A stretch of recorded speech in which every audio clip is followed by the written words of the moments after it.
yeah, so I don't think TikTok's going to work for us today.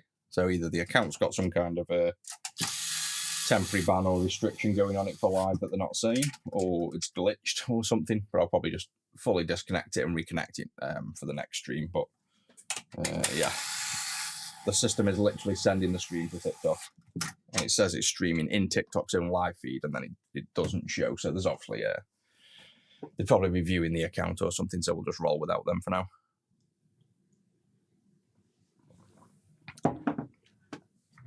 Let me just check it's not this PC as well. Let me just check. All the other streams are actually working. But yeah. Yes, that's yeah, that's working on there. So YouTube's up. Let's try Twitch. Yep, Twitch is up. So it's just literally TikTok screwed.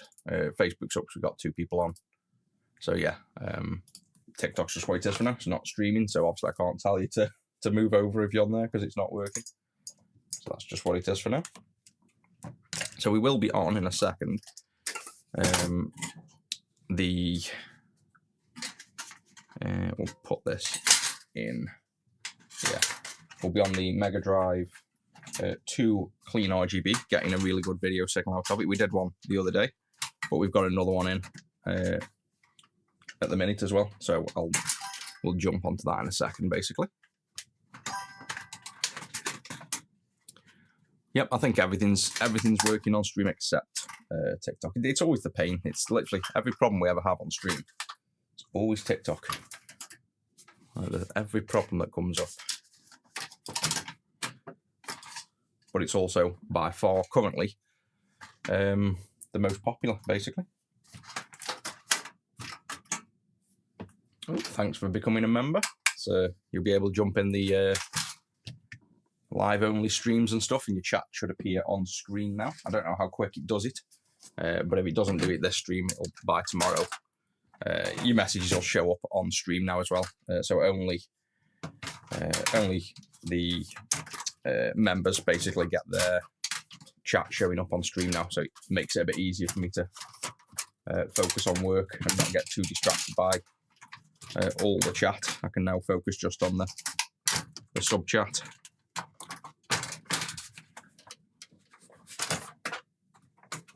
I don't know actually why I'm putting this together, because I've got to do the GoTech and 3D bracket. Actually, I've got to open all this back up, so there's no point doing this much more than it's already at the minute. Just get that out of the way. Let's clear the desk up a minute. Those can go back. At the top. Ooh, whacking the microphone. Put these screws away. Right, I might as well close this. All this TikTok stuff in the way anyway, so no point in that running if it's not working. That's all that cleared out the way. So a quick desk tidy up, and then we'll get on to the Mega Drive. And I've just made a much easier install mod for it now. Obviously, I don't have it in hand. I only designed it 2 days ago, I think it was. When I did this other CleanRGB install, I realised I know it was on stream and it takes a bit longer, but when it took me about 2 hours to install an RGB mod, I was like, this is way too much work for something I can just make a quick drop-in mod. So literally right after that stream, I designed a drop-in version, and that's in sample production now. So it shouldn't take long, should take maybe 2 weeks to get in, and then if that works, I can mass produce it as well.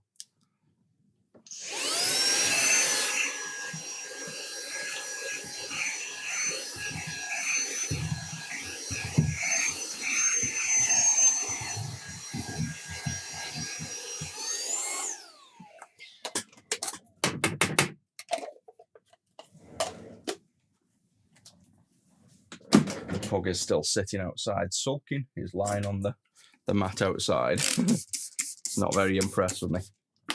He's normally asleep when I start streaming, so he doesn't notice where I am, but I got up a bit later this morning and he's followed me down and now he's just sulking outside.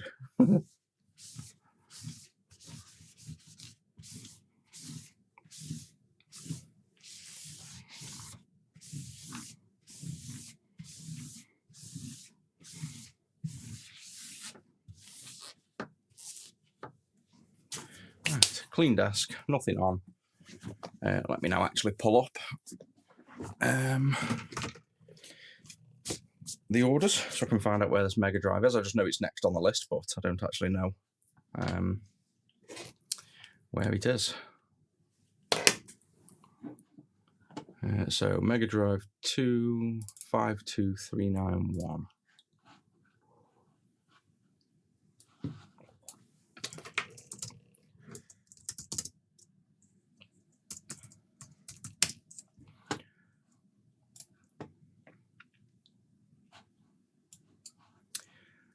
Combined order with a Mega CD box floor. So, right there. So we have Mega Drive 2 System Works. Oh, full recap, clean power and CleanRGB. So I was planning on only doing the CleanRGB, but we can do the recap as well. We'll do ceramics on this one, and then, but we'll start with the clean power because that's the the CleanRGB. That's what I wanted to do. Let's just power this up, make sure it works. Where's the Sonic? Sonic. It won't have RGB yet, so we'll have to get composite. Where have I put the controller? I can never find the controllers. We have a separate controller tub, and I haven't put it back in the controller tub. Why have I not put it back in the controller tub? Where have I put it?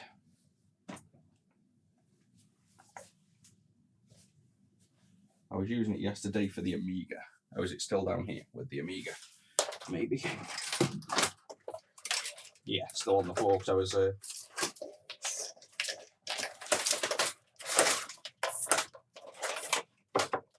using it to play on the Amiga. So the Amiga can use the Mega Drive controllers.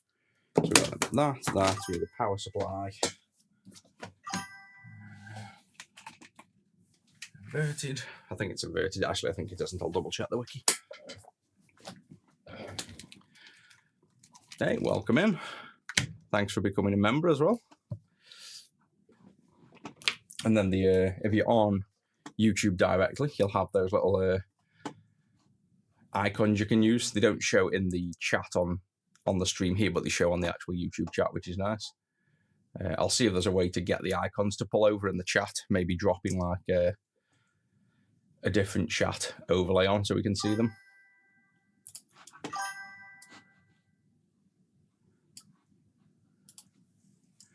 Oh, you just realised this is live. Yeah, I pretty much that's all I do now on the. I don't do much of the any of the pre-recorded stuff at the minute. I just started doing lives and seem to do them mostly in the morning now before everybody else wakes up. So this one we're doing a Mega Drive 2. It wants a USB-C power on the back instead of the DC jack. RGB, like a CleanRGB mod, and it wants a full recap as well. So we'll probably work through. What day are we on? Tuesday. Yeah, I've got a few hours, so we should get all this done. Mega Drive 2 is positive inner, not outer, so a standard DC jack. Always get that backwards.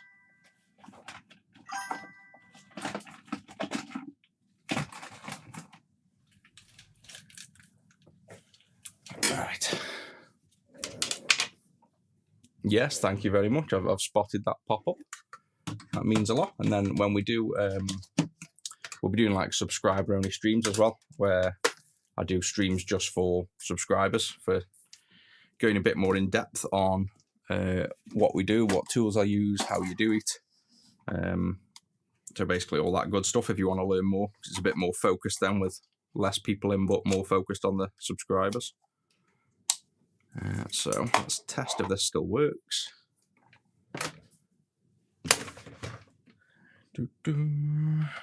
Right, AV in, power in, pull up the screen, turn on, and nothing. So, good start. Now this is one, a customer hasn't paid for any work to be done or any diagnostics. They've just said it's literally a working console. So let's just toggle the filters, nothing. Let's just give the socket a clean because sometimes it's just a slightly dirty socket and that's what it does basically. If not, then the system doesn't work, which it doesn't. So it's a minor problem. Customers paid for no diagnostics whatsoever and a load of mods, but the system doesn't work. We've got power lights, so the system's coming on. Let me just double check it's not the converter, and I'll put it through my actual CRT because sometimes, rarely, but I haven't used the retro scaler enough to be 100% sure that it works on all signals. Yeah, so the retro scaler's struggling with, it's either that or it could actually, oh no, it's just me being an absolute idiot. I've still got the HDMI plugged into the OSSC, not the retro scaler. I haven't set this up yet for a nice little simple switch. I have to physically unplug cables at the minute for swap between composite and RGB. So I just keep never getting time to sort that. So there we go, there's Sonic. So we know this is all working. This is composite, so if we show you full screen, that's the quality of composite. So not too bad, but look at like the start game section and the edges of Sonic. So you'll notice like the blur at the very edge of the blue border as well, where it fades to the red. And you'll see like black on the left side of the box, where it goes from red to blue. These are kind of composite artifacts, basically. And then that glitches like that when you turn it off. So we know the system's working, and now we want to improve the output. So let's start with CleanRGB mod. And I don't even think I sell these yet. This is one thing I want to list on the website, or have I just listed them? I'm just starting to do more of the ready-made consoles, and the Mega Drive I'm focusing on now. I'm starting to make mods for. Yeah, I've got the Mega Drive 1 listed, but I haven't listed the Mega Drive 2 yet. So if you want these, we've got the Mega Drive 1s listed. And if you want any specific mods on these, just let me know, because there's quite a lot of interest. We've seen people want the composite still, so that ugly composite signal they still want, and they want the dual frequency oscillator, so you can switch between 50 and 60 hertz. But on composite, personally, I just go with RGB. I wouldn't, do that. But there's enough people that want that I'm going to do it. So let's open this up, and I don't know what do you reckon we start with, the recap or the CleanRGB?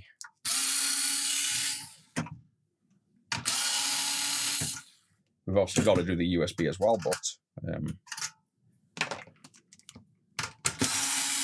I'll start with either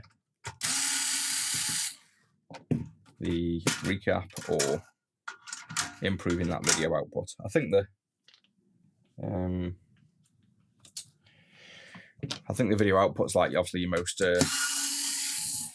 most rewarding thing when you change it over, and then the recap doesn't really do much once you've recapped it. It just looks better, and obviously the console's better for it, but visually you don't get any pleasure from when you've finished it.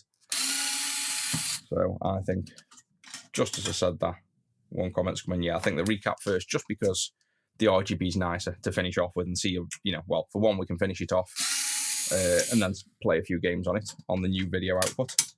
So we'll do that at the end.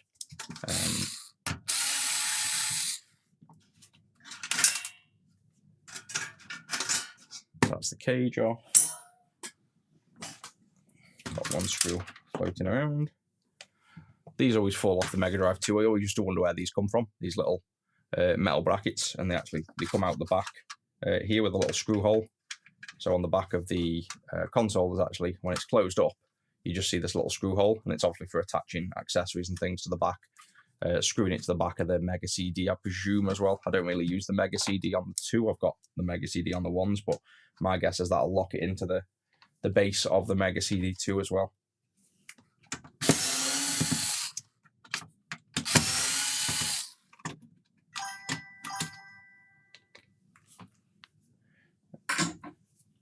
Yeah, we've just checked this works, so we've had Sonic up, so we know it's good.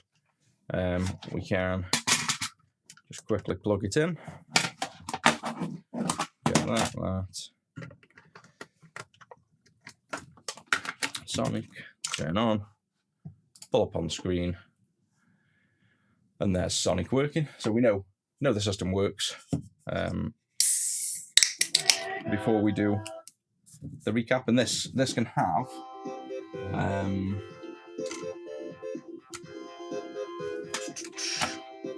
or this will be able to have, it still can, but this can have a pure ceramic recap. The only one you'd normally use aluminiums on still would be this one by the Aldio regulator. You'll have like a 470 usually, or a 220 cap. Yeah, this got a 220, but this is going to have a clean. It's going to have a USB mod, clean power. So the clean power won't need the aluminium either. So what we'll do is replace this one with 2 stacked 100 microfarad ceramics. And then when we come to do the clean power mod, it bypasses this anyway. And this will be a nice clean ceramic build then. Yeah, the last CleanRGB I was impressed with, because I know the Mega Drive 1s have some jailbar issues and things, but I was surprised how clean the Mega Drive 2 come out straight away. We have that. I don't believe that's stock, but it looks stock. I haven't worked on enough Mega Drive 2s, you see. I've done a lot of 1s. I don't recall that being stock, but the strange thing is I think it is, because all these caps are stock and it's the same. Actually, I'm saying these caps are stock. Let me double check. Yeah, the caps are stock. So they've actually used Rubicons as stock caps on these. That's quite cool. So yeah, that one, you can find images online. It's got to be, I would have thought, a stock cap. And it looks, yeah, it looks stock as well. Yeah, I just never noticed that. And that is smoothing, what looks like just smoothing power, 47 microfarad. So we can get the pinouts on the wiki for these. That is, I'm intrigued. Not relevant to necessarily, well, it is relevant because it's a cap and we want to replace the cap. So let me just look at what this actually is. So I'll start with the pinout on the AV port on the Retro 6 wiki, because I've done all the pinouts, so I'm hoping I've done it for the Mega Drive 2.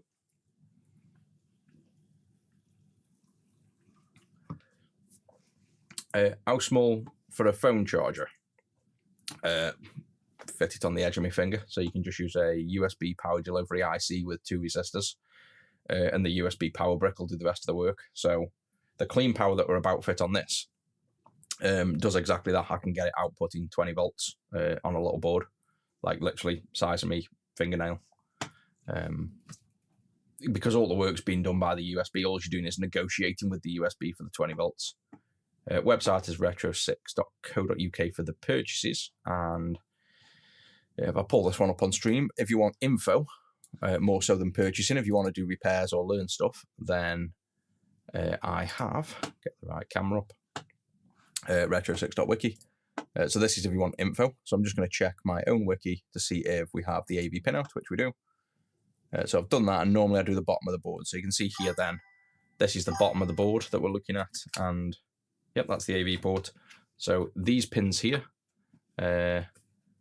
we have obviously, if we look at the screenshot, this would then be audio mono, audio right, left, C-Sync, blah, blah, blah. So these outer pins, they don't go anywhere. So, but the second one over is there at 5 volts. So we know this is 5 volts, this leg of the cap, and I presume this is ground, but ground on the other side of the PCB.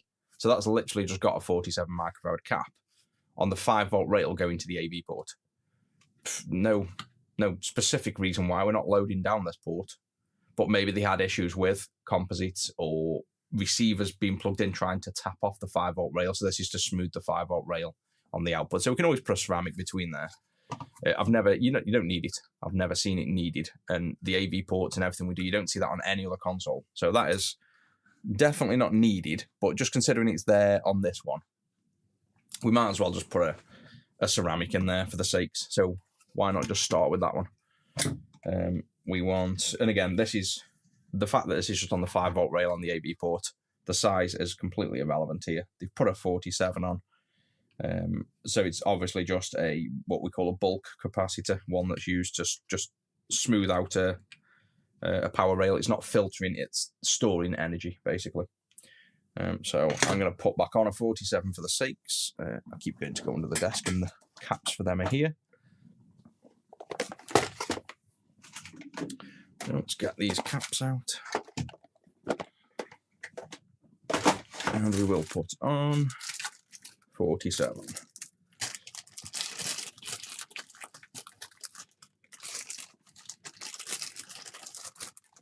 It's actually, to be honest, I know I shouldn't probably slag TikTok off too much because it's where most of my audience currently is, but it's much easier and focused when we haven't got the TikTok spamming two different chats. So we have chat on the left for everybody else and chat on the right, like for me to see for TikTok, and we get a hell of a lot of comments on TikTok and quite a few bits of spam at the minute.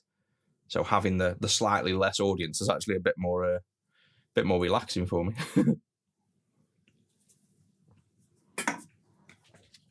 Right, so to put this on here, we'll just wedge it in between the two pads. It should fit nicely, so a bit of flux. And warm that up so it can rest in. So there we go, that's nicely in place on that one. Are we fully zoomed in? Now we can get a bit closer. There we go. Turn it round, and then this one, now it's all locked in nice. We can just reflow that one. There we go, and we just want to make sure we're not contacting this via here.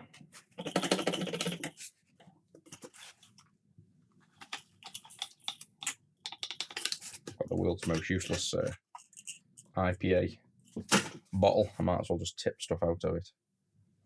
Need to get another one again. Let's clean that area up. And that didn't clean up much. So see how that's not really cleaned up? That's because we want a bit of heat. So if we warm this up, just enough to get all the flux nice and toasty. There we go. And then if we clean it while it's hot,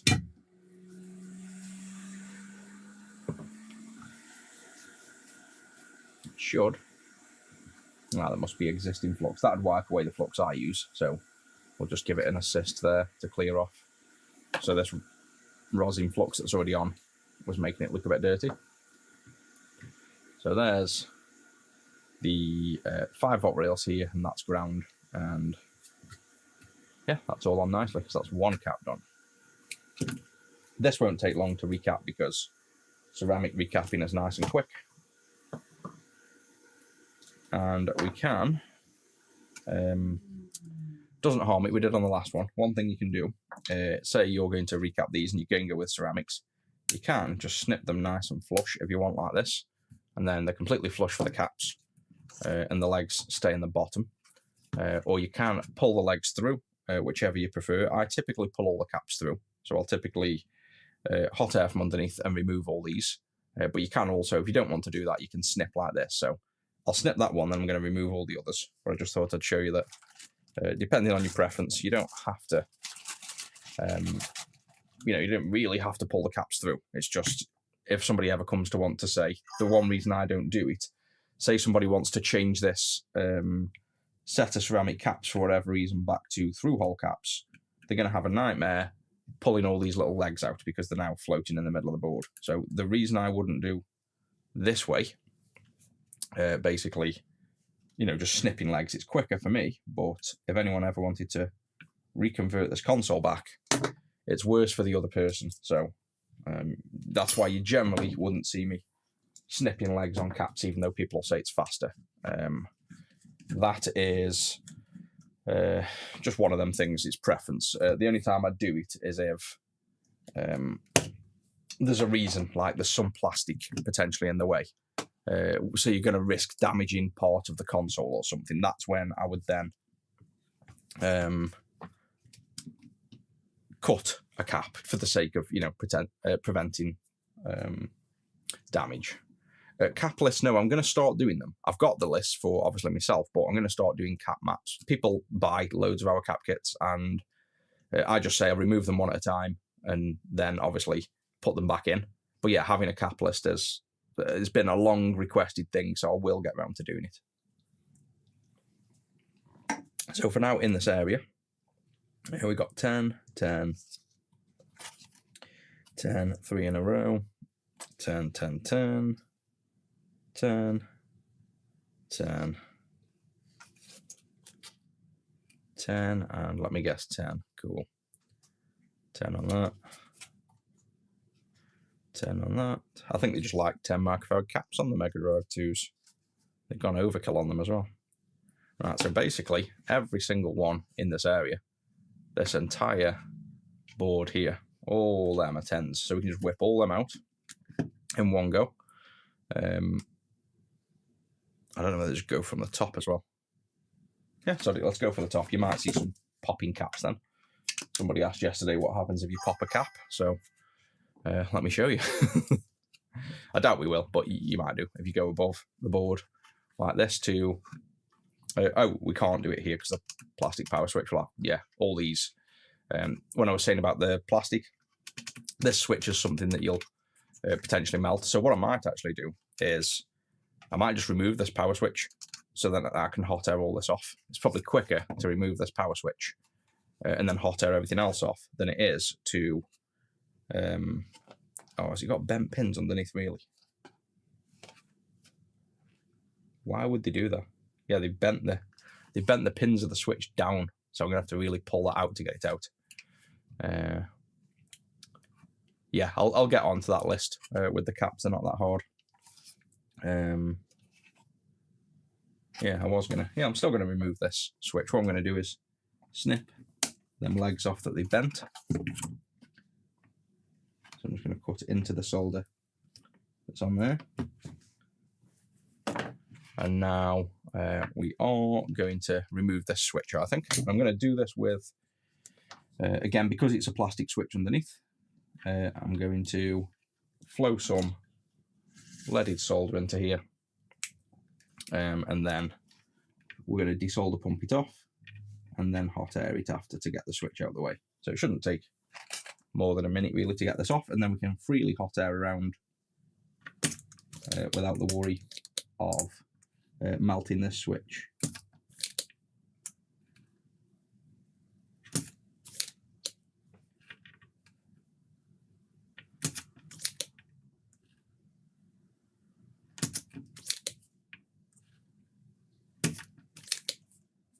Right, so that's now the pins,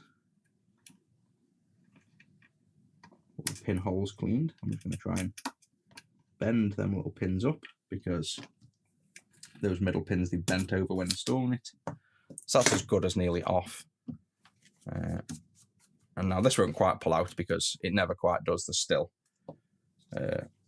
tiny bits of solder holding them pins in. But now when we hot air this, it will warm up quick enough that we can pull this switch out before it does any damage to the switch, basically. So if I can get this angle right.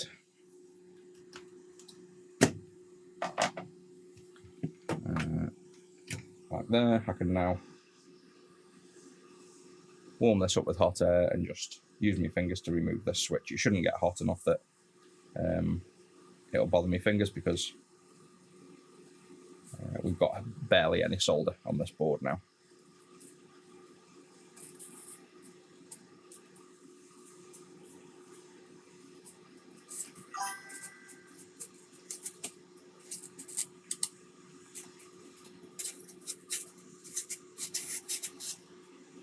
There we go. So that's the switch out, and yeah, we're all fine. So let's desolder pump this.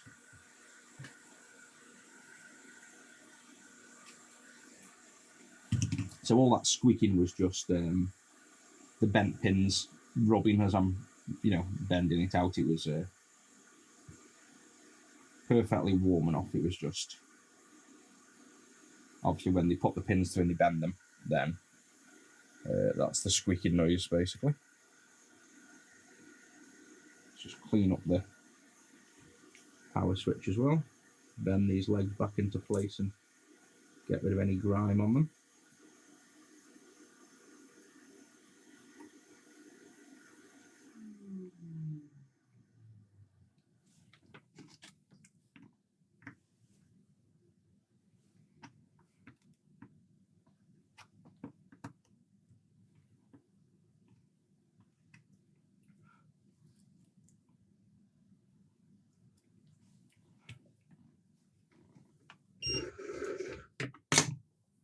Alright, so I think that's cleaned up enough. We might have to, I think we're going to have to desolder braid the switch as well, just because it's still got bits of solder on. So see all the little bits of solder on there. You know, like in just about, they're going to stop it going in. See, like these little whips of solder there. When we put it back in, going to prevent it going in easier. So you just get the iron with some desolder braid.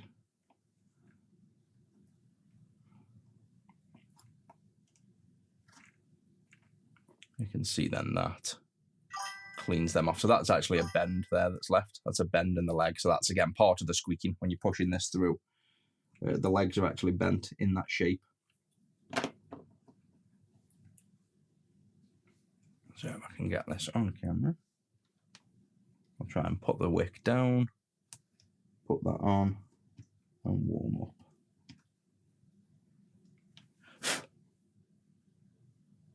So yeah, we might, I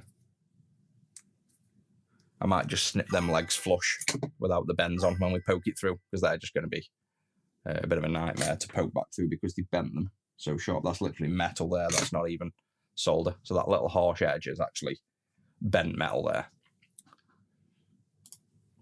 So I'll probably just snip that just off so we haven't got the sharp bends and get them all a bit flusher. Well, just that really.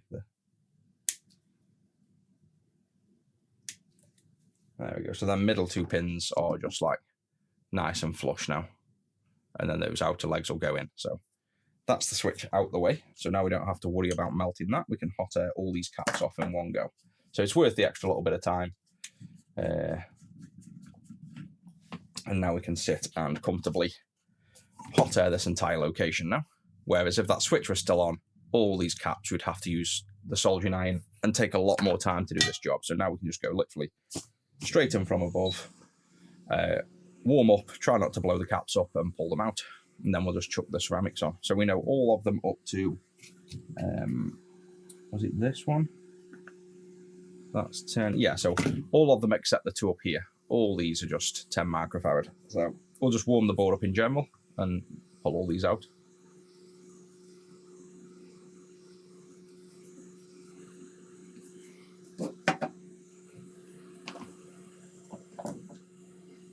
Oh, we've got one here that isn't actually, well, I doubt it's 10. That's one little one down here. We'll take him out first and try and remember what he is, basically. And then also got to remember is when we come to do this one, he's probably still going to be 10. He's probably just decided to use a lower voltage, which won't matter, and we can use the higher voltage.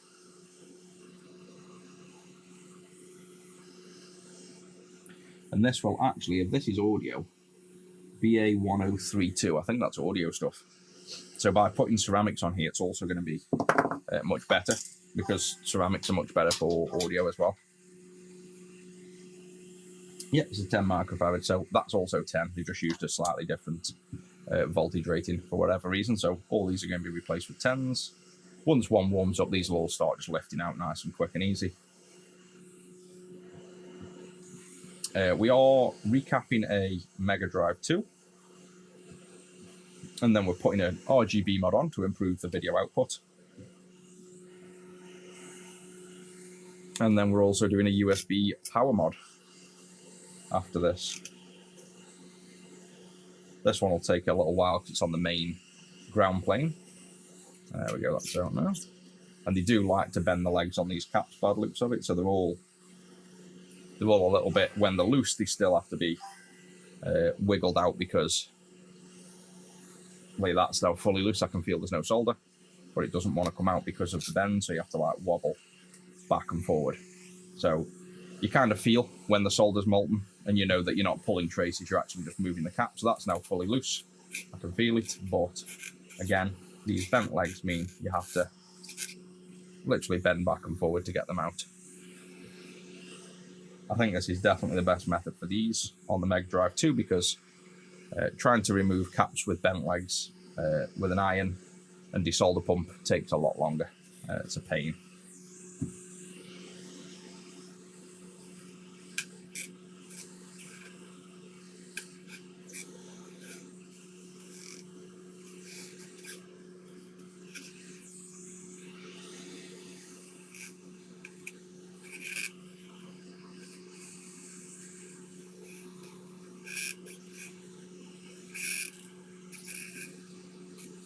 Wow, that's got some bent legs. That's literally fully loose and I can't even get it out. There we go. And then we obviously don't need to, the added benefit as well of putting the ceramics on here is we don't need to desolder pump the holes, because we're not putting through holes back in.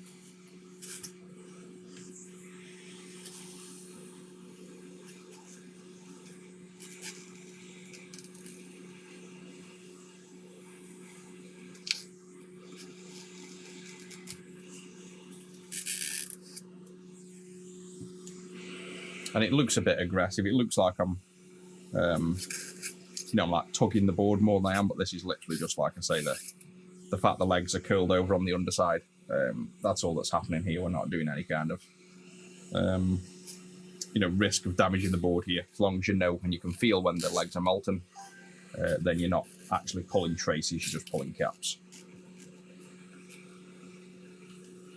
Yeah, ceramics on audio will be a lot cleaner because they have a lower ESR, a better response curve to frequencies, and better filtering for noise. So just in the simple process of recapping with ceramics, you're actually going to improve the quality of audio. Whether you'll hear anything is a different matter, but if you scoped it, you'd see the audio will definitely be a cleaner, smoother rail and filtering of any of these caps are doing the filtering side.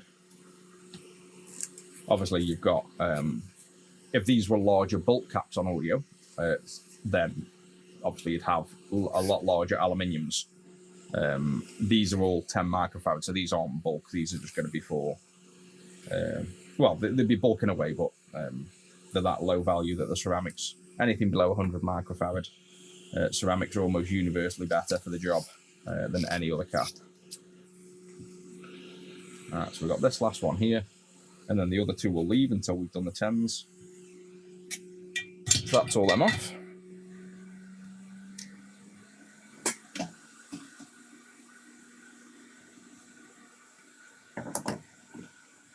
Could do with a plastic tub to start putting these caps in.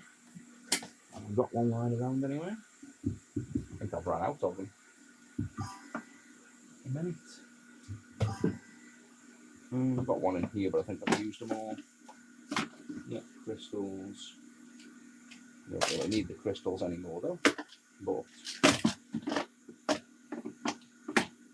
yeah, got no tub. Well, they go in.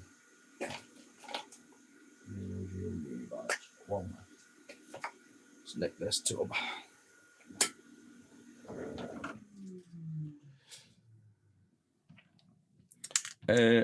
For audio in general, it's about, if you know the circuit and what the circuit's doing,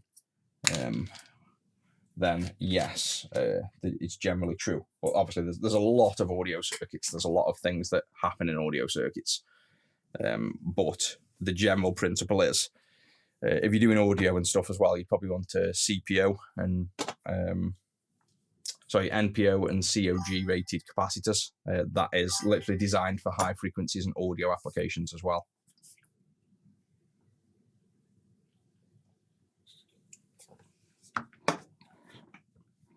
We've also noticed, I've just tapped a resistor there when we've pulled this cap off, but luckily it's just resting on the desk right here. So, I say right here, got solder between my tweezers, so I couldn't pick it up.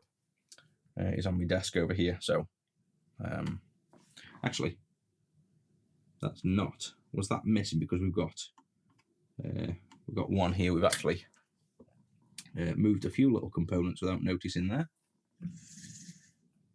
So this one, come on, iron, get the temperature. This one is obviously going to be this ceramic cap here.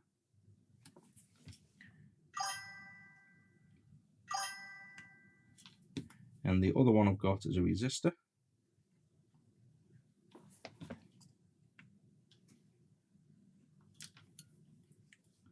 And we've got, it says up there, a cap, and this one's a resistor. So we've also got a resistor somewhere around here. There's the resistor, R35. So we do also have one little cap that's gone wonders. So it's probably stuck to one of the cap legs. So I'll just pull up the schematic for that. But we had that cap nudge out of the way, that resistor's back on. And we've got this cap here, C19. So unless I can see him on my desk, I cannot. Is he on any of the legs of the caps when we've nudged them? I don't think so. So he's gone wonders. Let's just pull up the schematic and find that. C19 on a Mega Drive 2. Yeah, this is a full-time job. I've got a few jobs. Got a software company, the retro company, a few other bits, but yeah, this is full-time. How do we work out the size of the caps to use? Physical size, most of the time, 0805s or 0806s will fit in the gaps. Sometimes 0603s are better, but I tend to stick to around the 0805s. And then in terms of voltage rating, just overrate them all the time. Get the highest rated voltage cap you can that fits on the pad. Check the originals, make sure it's at least that or higher. And then you have to look at the circuit as well to understand what's going on, because you can't just blindly replace everything with ceramics. There's situations where, for example, on the Atari Jaguar, there's a cap on the power rail that needs to be a low ESR but also polarized cap. So that can't be a ceramic. So I tend to obviously study the schematics before I make SMD kits, or before I start just randomly replacing SMD caps, basically. This will be fun because I forgot the schematics for the Mega Drive 2 is terrible. So I'm going to have to hunt around. We can't search the schematic. I'm going to have to hunt. I might as well pull this up on screen so you can hunt with me a minute. That's the wrong one. That's the flickering Sonic. Turn them off, and then let's go to that one. Right, so we are looking for C19 or R21 because that'll be near it, and we should be somewhere around the audio part of the circuit, basically. So I think it won't be on this bit.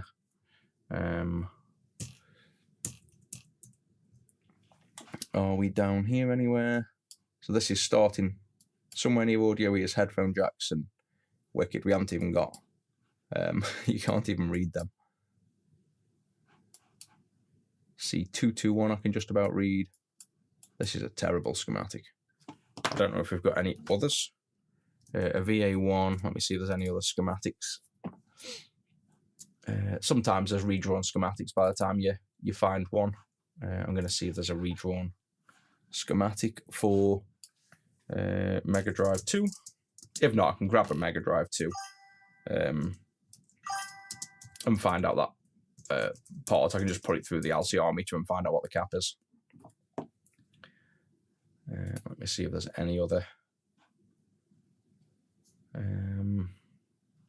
VA1. Is that any better? Okay, there's a VA1 schematic. Let's get these files downloaded and saved. Give me 2 seconds. Where are they? Mega Drive 2. And this is from the Genesis VA1 versus the, I think I've got the PAL schematic up here. But they're a bit clearer on the details, so we can see a bit more.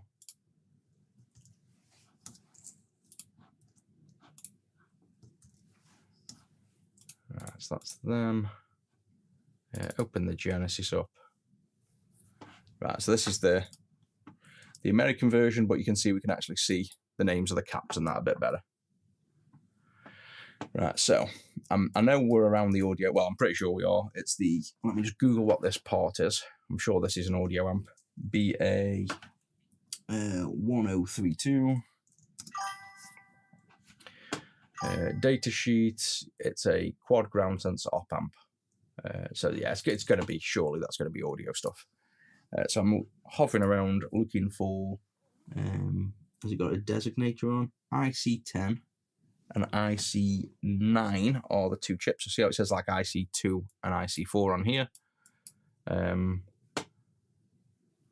We want to look for them. So it's IC7 now. So hopefully it's on this one here. It's got to be.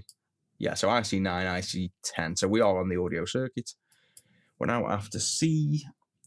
It's either CI9, which I doubt it'll just be C19. So it's not like these E numbers. It's going to be C19 or R21 we're after. R20, R22.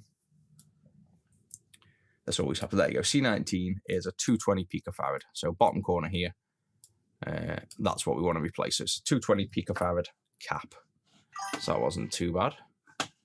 And then obviously, if you're doing this in future, this is the first time I've removed the power button and done the hot air on all these. Now I've done that, you can see what typically, or what's in risk of happening is knocking these off. So next time I do this, that's something I'd now pay attention to a bit more. Because it's, again, a change of technique. I'd normally just warm the board up from underneath with with an iron and take longer. But I think it's worth removing that power switch. There we go, 603s. So that's what I'll do.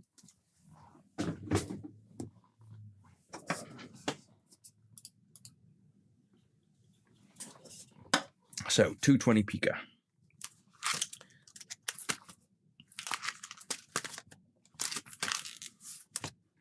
There we go. So we have a 220 picofarad right here. So we're going to grab one of them. And that is not that critical of a part either. That is actually a probably going to be a high pass filter, that is. But obviously it's important enough to keep the audio exactly as it was. But it'll be having limited effect. This one, we probably could have knocked that off, not noticed, and you won't even hear a difference with that missing. But we obviously want to restore it. So let's just hot air this back on. Considering he got knocked off with hot air, I'm going to put him back on with hot air. Yeah, that probably wants a fresh bead of solder on first, actually.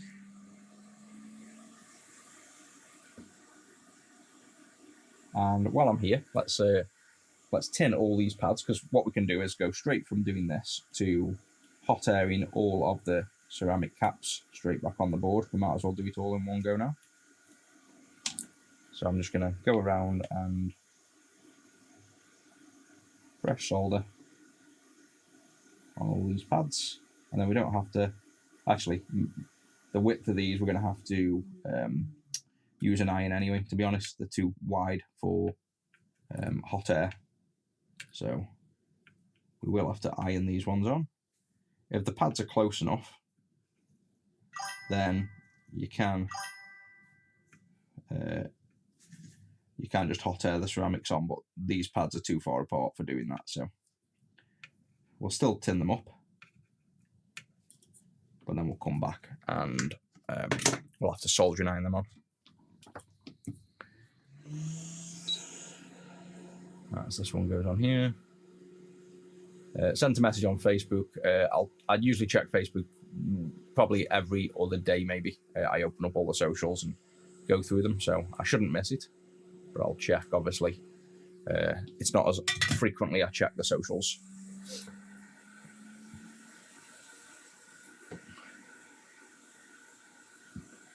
Do we ever get a break? Yeah, I sleep, but I've got loads of work to do as well.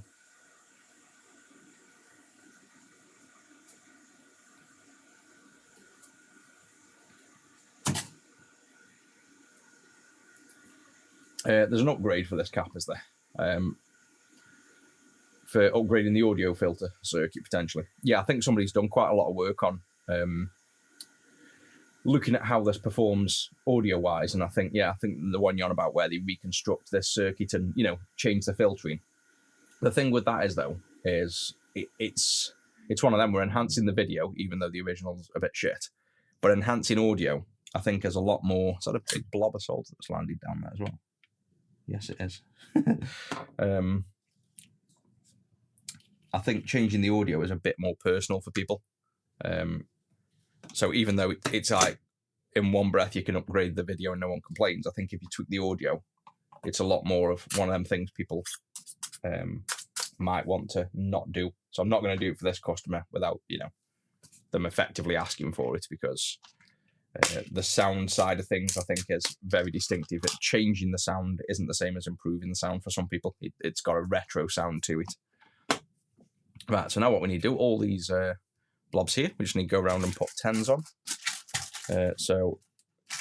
Why can I never find the 10s? Oh yeah, they're in another tub.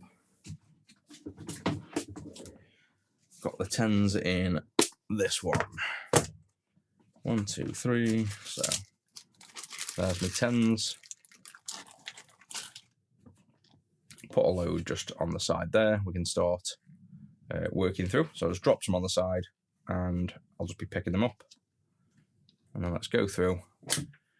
And the way these work, the footprints aren't designed for this. So if I was going to make an SMD kit, I'd probably make these larger.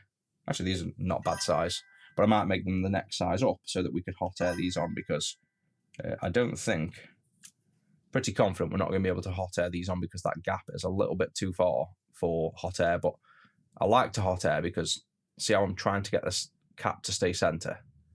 Like it would naturally float central if we were doing hot air. So I flip this around. Say on here, what I want to probably try and do is make it centered first, like that. So make it in line before I put the second blob on. Whereas when I'm hot airing, you don't have to think about that. You just hold it in and it naturally centers. So all it'll be is I need to really... have we also knocked off a C? Oh no, we haven't even been up here yet. I was going to say if we knocked that C34 off. So there's a point. Did anybody notice on stream, was that even on? That might actually be a non-populated cap. Or we could look at, if you Googled Mega Drive 2 PCBs and looked in that area, C19 might be a no-pop. Because we haven't actually worked up here yet, and I've just noticed there's quite a few caps that aren't actually populated. So that's something worth checking. We might not have actually knocked that cap off. It might have just been a non-populated cap. So that's central there.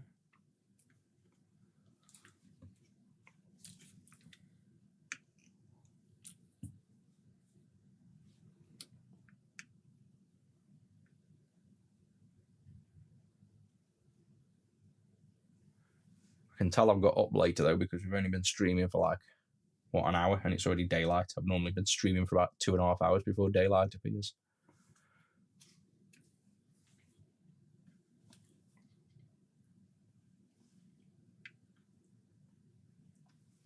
I suppose as well, for those that are on that are actually subscribed to the channel, I'll start doing them videos soon. What are we thinking we want to start with on the subscriber only streams? I was thinking of first going through the overall desk setup that I've got here. So the tools I use in a bit more detail and why I use them, because that has been one of the most requested things I've had for years, is for people saying like, I know people like to know all the ins and outs of all the tools you've got all around your desk. So I didn't know whether to start with that kind of desk tour, if you will, and then moving on from that, maybe doing like soldering, figuring out the best way to get you guys to potentially get certain boards in or certain tools in, so you can kind of follow along with the soldering practice, building up to more complex stuff, but getting the basics down first, the tools and the soldering. That's what I was thinking I'd do on the initial kind of the initial vids.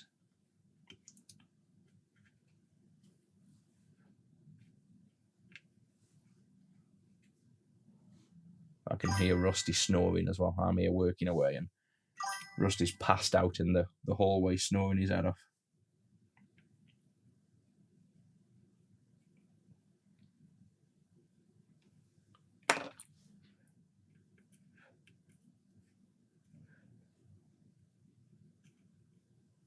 Oh yeah, we've now got an 11-minute stream up with basically me just kissing Rusty and giving him food, and then we ended stream. It's pretty much that's what happened. Just because TikTok doesn't want to stream, so I've give up on TikTok for today. We tried it twice. I'm not going to keep ending streams just because TikTok doesn't want to play ball.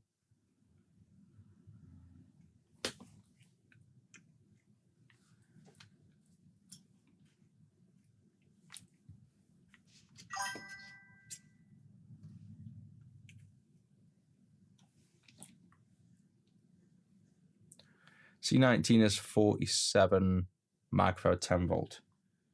No, definitely can't be. It's tiny pad, way too small. It wouldn't physically fit. This is a VA1 Mega Drive 2, and it's also in the right place. It's attached to R21, which is 2.2K apparently. So yeah, and that's got 222. So you see that'll be 2200. So that's definitely gonna be the right one. A 220 picofarad. You might be on a different revision board, obviously with then the same name.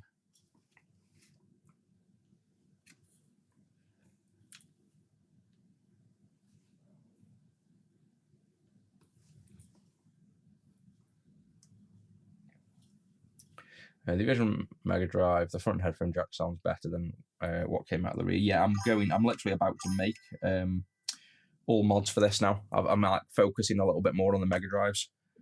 So when I come to do these mods, the audio one is something I'll focus on as well, and I'll reamp the front and the back.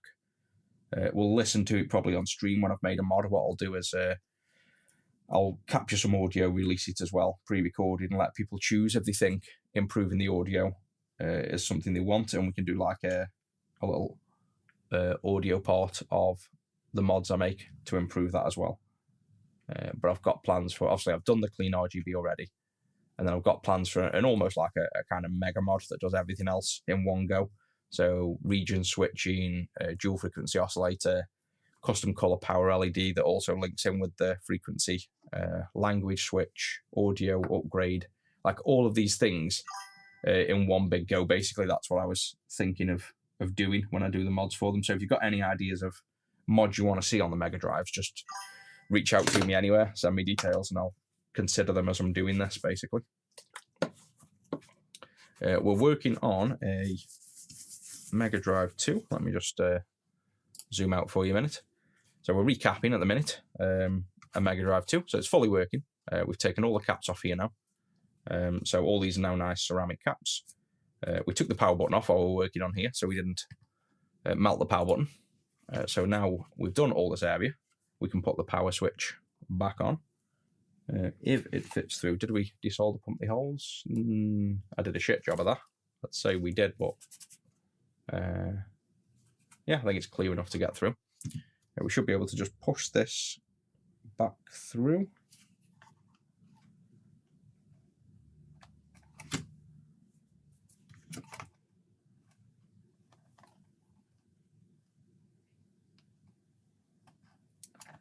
There we go. It's not a very well secured port. That's probably why they bent the pins. Kind of rocks all over the place. But if I push down firm on that, probably easier to show you from this camera angle. I'm just pushing firm down on the button to keep it in place a minute while I tack that on, because it doesn't lock into position very well. There we go. So that's now on solid, and we can fill in. Where are we? All the way up here. Fill in the remaining pads.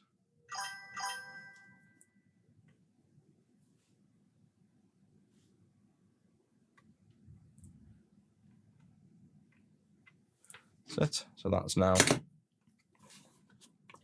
power switch back on.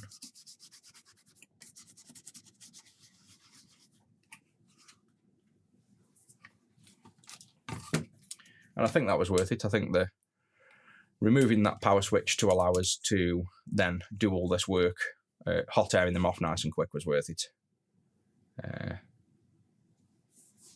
Yeah, CE19 would be the one you were looking at.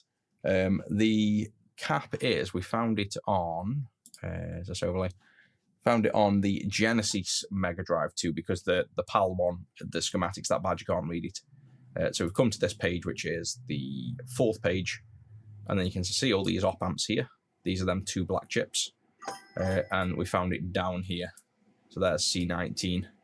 So luckily, we found that fairly quick, mainly because I knew that the area was audio. So from a glance, I was looking top down at the schematic to try and find the audio section of the board. Otherwise, that would have been a nightmare to find. What we could do as well, because we've kind of knocked a resistor and a cap off there, let's just quickly power it back up, make sure we still have audio and everything works good, and you know, nothing's gone awry with doing that. Plus, we've taken the power switch off. So there's a few things we've done there that we probably want to just verify before we carry on. Our work is fine.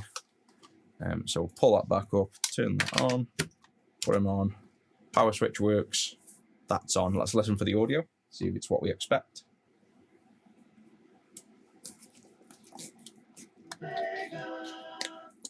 Yep, sounds okay to me. Yep. Good money in repairing? Yes and no. Never going to be rich doing it. We charge probably the most of most people. That's just with experience and the fact we have high demand. We've always got, you know, 100 plus consoles in at any one time. Very rare we get less than that. And we've built a reputation over 7 years that people will pay us good money and trust us that we're not going to screw their devices up. But even then, you're not making much bank, to be honest.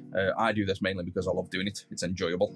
I've always said if I stop enjoying this job, then I probably wouldn't be doing it. It's got to stay fun because it's not a money-oriented job as such. You've got to have a passion for it.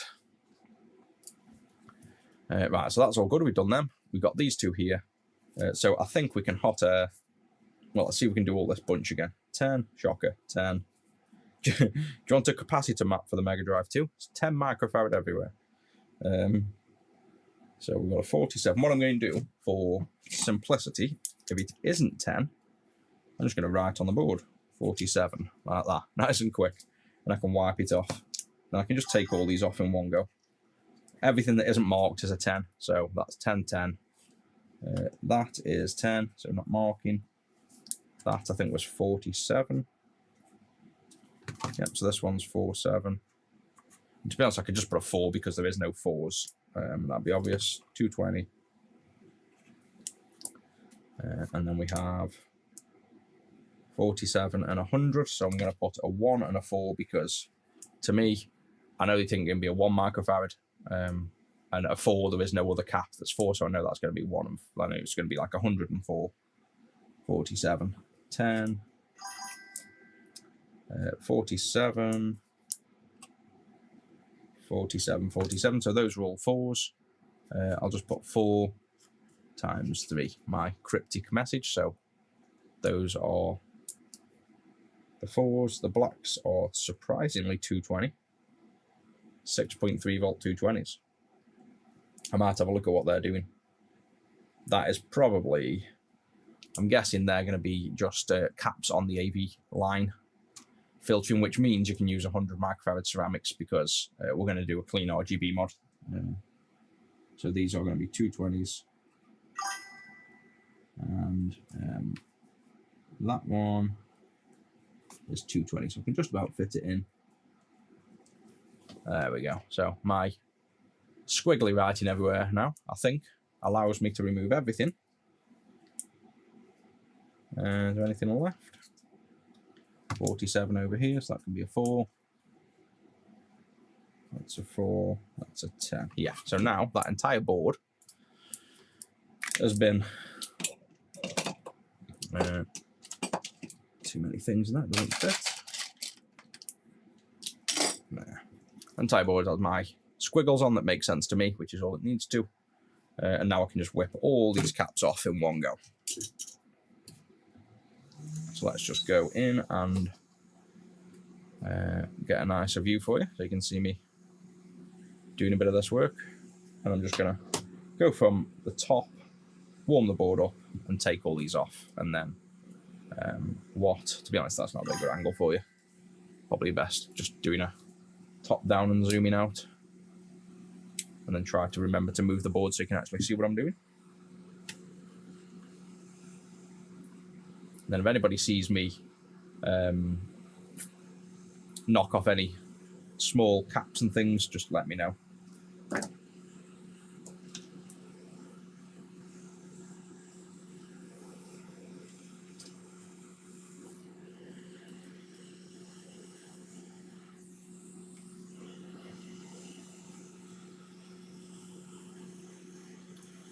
That Sonic is called Sonic.exe. It's a hacked ROM version where you get an evil Sonic chasing you, and it's a really good ROM. It's not just like a half-done job. It's actually a pretty good job at making it a game. I used to put it in the store when we had the physical store, and kids used to literally be scared of it when it popped up because they thought they were going to play Sonic, and then when that popped up, they genuinely got scared.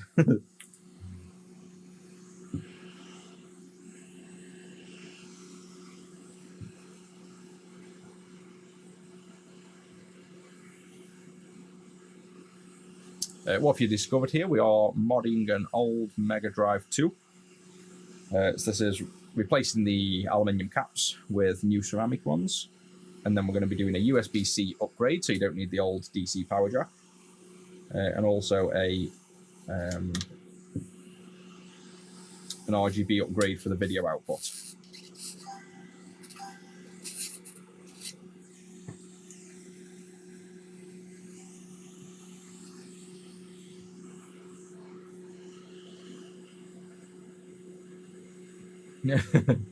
Yeah, we'll play when we've done the RGB. We'll play that Sonic.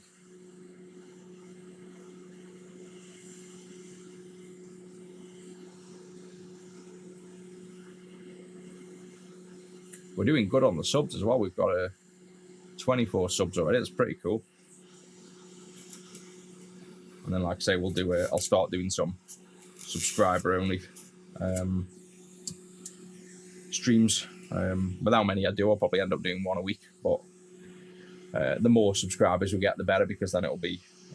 You don't want it too small that there's too few people, but you don't want it too big that you can't focus on the subscribers. That's kind of the point of it. But I'll definitely aim that more at the insider knowledge and teaching you guys how to do this for those that are interested.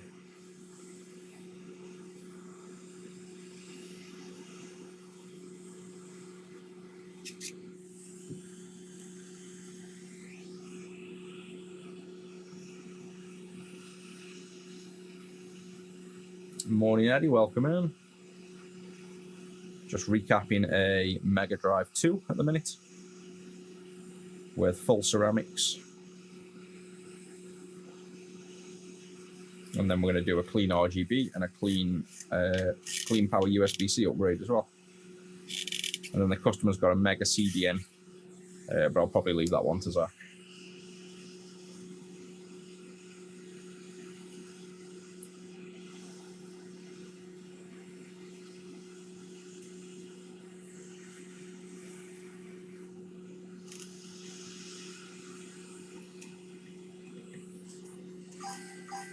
Now, if any cap's going to pop warming it from the top, it'd be one of the bigger ones like these, because it takes more heat to get molten, and there's a bigger cap to bubble up. So if anything was going to pop, it would be this one.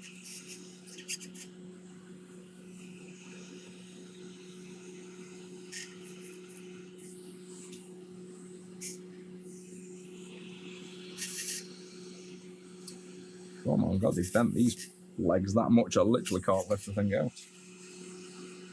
There we go, one leg out the other.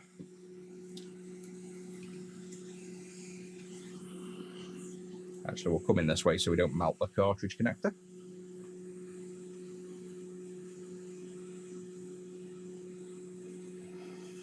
Oh yeah, you definitely want hot air.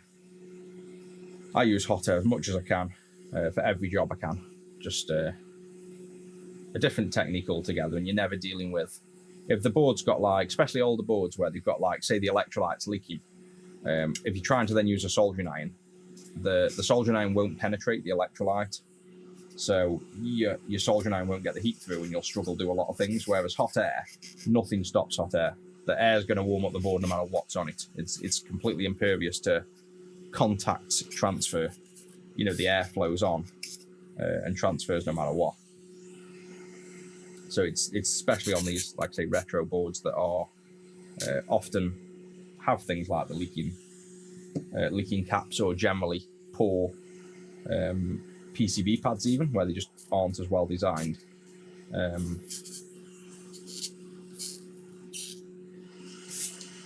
The hot air makes everything easier.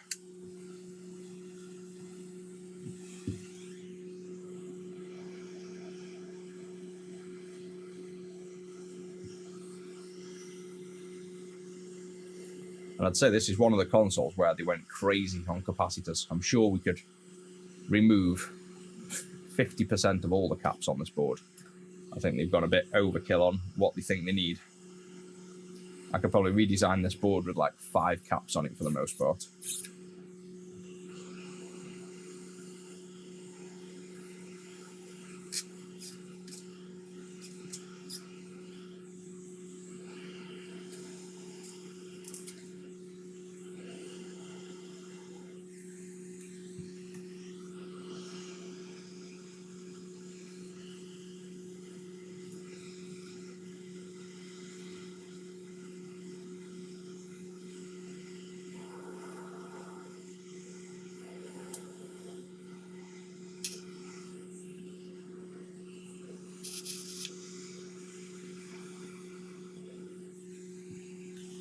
So I think that's all the caps off.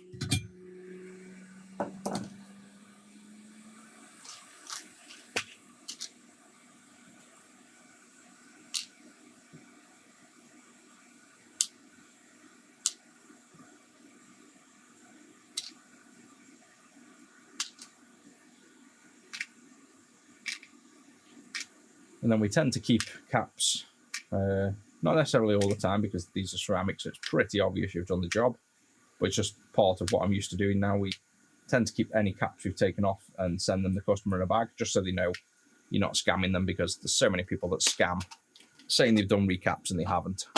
So I tend to send back any caps we've taken off, just so the customer's got no doubts about the work, basically.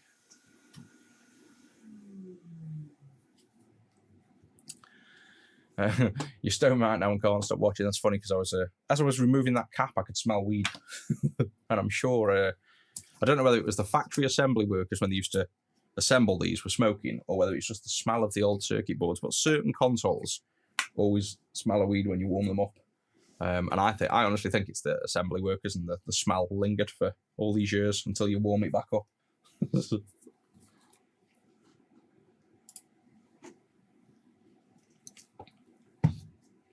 Right, so now we've just got to put all the caps back on and remember where we've taken them off. So this one I mentioned, we're going to be using a CleanPower USB. So we can stack on here, instead of the 220, we can stack 2 100 microfarads. And we couldn't, well, we could do this, but we couldn't with the ones I've got at the minute if we did, because the LDO would probably want a little bit more capacitance. It'd still work, but I wouldn't typically do that.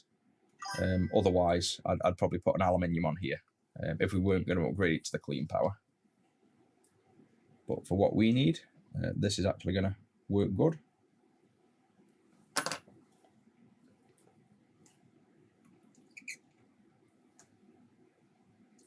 That's one. And you'll tend to find that most ceramic caps, you can get 220s, but they're more expensive. You'll find most ceramics max out at the 100 microfarads. So if you want larger than that, you can do what we do here and just stack it like a tower. So now you can see that we're just stacking one on top of the other, and then we can now blob solder on this side to link these two together.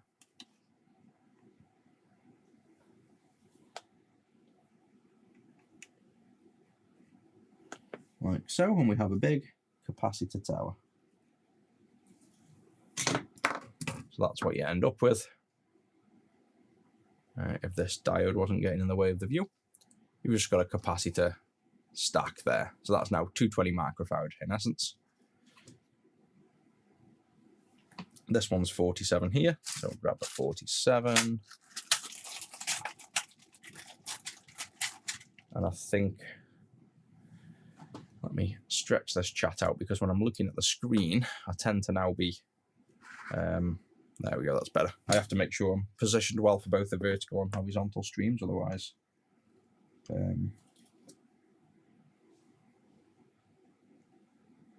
you don't see what I'm doing all the time.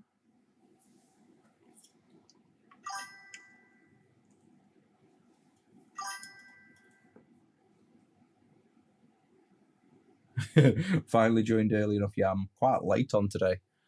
I did one last night as well. So I don't know what time it was. I just didn't want to sit and do nothing last night. I was going to play games. I was going to go on like Resident Evil and that, but I just fancied working last night, so I carried on working a bit longer. But yeah, I think the morning streams are definitely a fairly standard thing at the minute. 10 microfarad I've not mentioned, so this one will be 10. And we are just recapping the whole board, and then we'll get on to, I'll probably do the clean power. I think I will. I'll do clean power on this after. Actually, no, we'll do the clean power last. We'll do the RGB after this, basically. Right, so that's them there. Let's move over to here. So we've got one down here as well. Again, no mention of it, so this will be a 10.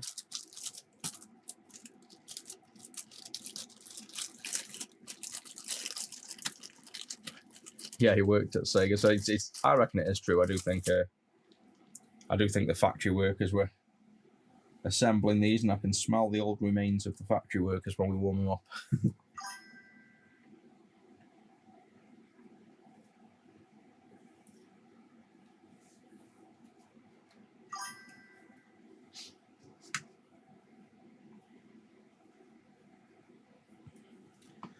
Unless it was from a dorm room. To be honest, the amount of times you smell it on the devices, I honestly don't think it is. It's the same. It always seems to be like the same consoles that you get it on, unless it was just, again, pure coincidence and those consoles were popular. But yeah, I do think it's something to do with factory assembly. I do. Right, that's a 10. This one's a 47 here now. Well, these two are 47s, so we'll grab these two 47s.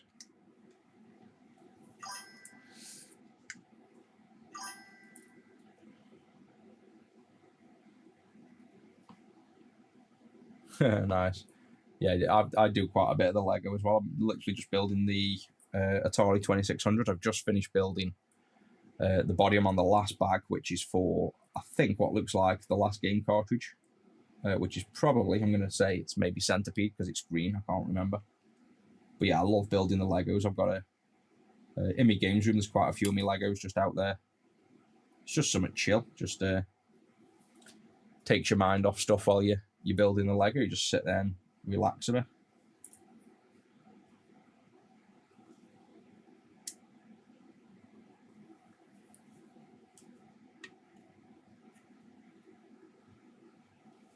I forgot just how many caps were on the Mega Drive too as well. There's so many. Right, so we've got another 47 here.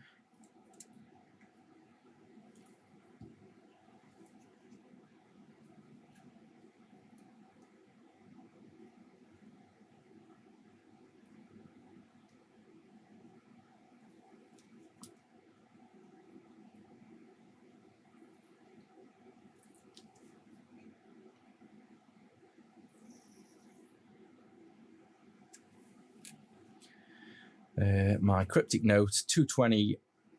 Is that 220? Why is there a 220 and a 4? 220 is before 4 times 3, so that means these 3 are 47.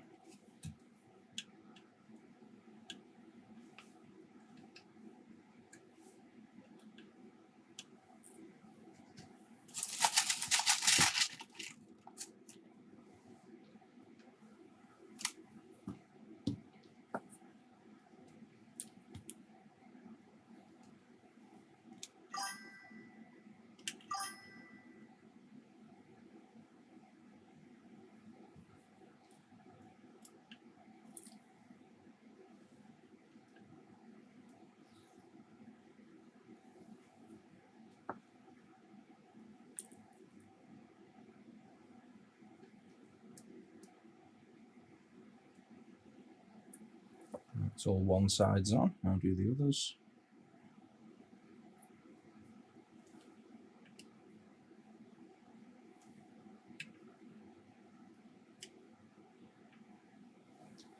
Set.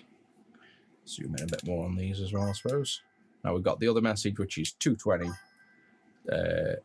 220 times. Oh no, 220 is just pointing to this one, so that's the 220 there. Yeah, these are quite nice. They are literally soft. It's basically a clone of one of the most expensive soldering irons, a JBC, basically. It's a clone of it. The tips you can get genuine. I've used JBC tips as well, but honestly, the clones of the JBC now are that good. You don't really need to bother with a JBC, to be honest. There is a difference, but not massive enough that it would matter. So it's scary how good those super cheap clones are now. Right, so these were 220s, but I'm pretty sure they're right next to the MB, which is the RGB outputs. Ground into there. So I'm sure these are going to be for that. So I'm just going to put 100 microfarads on, and I'll check the schematic after.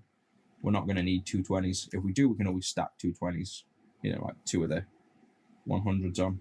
But these are normally to remove the DC offset on the AV port for the RGB, and the CleanRGB is going to completely remove the DC offset anyway. So these are going to be redundant caps. We're just putting them on for more preservation, really. They're not actually going to do the job that they were there to do, because the CleanRGB is going to fix the requirement for that. This was a 1 down here, so I know this was 100. The one above was a 47, so let's do them too. So 100 is the bottom one. And again, this will be the filter for the input to the LDO. So this is completely bypassed with the clean power. So again, this cap doesn't even matter. This one won't be getting used, but we'll still put him on. And then the 47 above.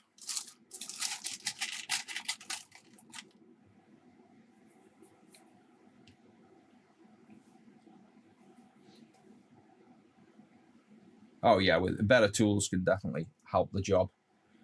But there are exceptions. So I've got all the fancy tools. My tools are absolutely ridiculous in terms of cost. But I also try to find cheap alternatives so people that follow can also purchase and follow along. And I also don't like wasting money on things. I don't mind spending money on good stuff. So like the camera above's 10 grand plus just for one top-down view. I've got a £25,000 thermal camera, but I use a £600 one instead, which I find better. So more money isn't always better. The soldering irons now have got that good that honestly some of the clones are scarily close to the very expensive versions. And I've used JBC. I've got the Walla XMP stuff. I've got about 10 Hacko irons. Literally, I've got 3 still boxed new. So it's not like, you know, I'm using this, but I could buy better. I've got the better stuff. What I choose to use is what I personally feel is, you know, the best all round, like the side camera, not the face camera, but the side camera. This one, not as good quality, but the benefit, I can move it around with a little device and zoom in and out to get better views. I choose that over my Blackmagic side camera because that was a bit more awkward to work with. And it's the same like with the soldering irons. Sometimes it's just easier to work with simpler irons that do a bit less if I'm not going to use all them features and save myself on desk space. So now I've got a super compact, super cheap iron, but actually I can do my job with it just as well. I don't even notice the difference from swapping between them. So I'm quite happy with that one. But yeah, you can. There's some things where money and paying for the right stuff is definitely better. Right, I think, unless anyone can spot anything I've missed there. 147, that is 10, it's not rated. 220s there, 220s there. They were the 2 black ones. 3 47s, 47, 10 because it wasn't mentioned. 47, 47. 2 10s that weren't mentioned. 10. And we did all this bottom side. So yeah, I think that's all of them. Now I'll probably just clean the board maybe. Just get rid of my little notes.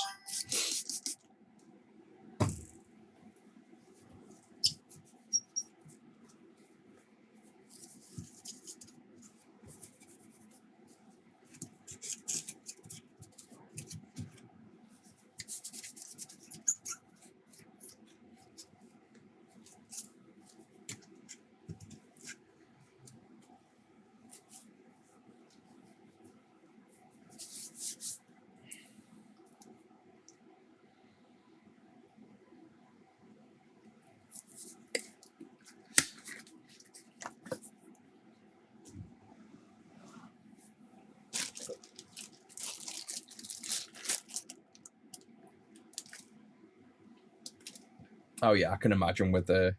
I think the biggest problem I find with tools is sometimes if you do want a good tool, like you want to pay money and get good, as simple as like say sticky tape, getting just good quality sticky tape, because the market's now so flooded with everybody trying to sell everything for the cheapest amount possible, but everything claims that it's the best spec possible. If you genuinely want to buy something good these days, you can sometimes struggle because everyone just says, you know, if there's, say, a battery out there that's 2,500 milliamp hour and you genuinely want one and you want to pay for it, the problem is all the fake Chinese ones are 600 milliamps. They'll still say the 2,500.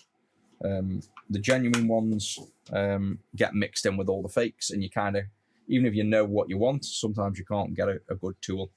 Same with like cutters. I find like side cutters, getting a good quality side cutter. The market's just so flooded with cheap alternatives in every industry. I think it can be hard to be able to go to a reputable brand and know what you're getting if you do want something high quality.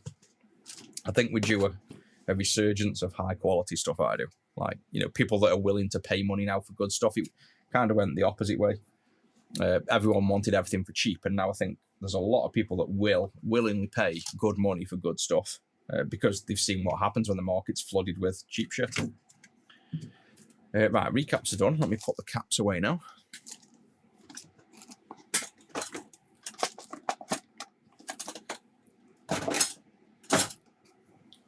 They can go under. Desolder pumps not going to be used.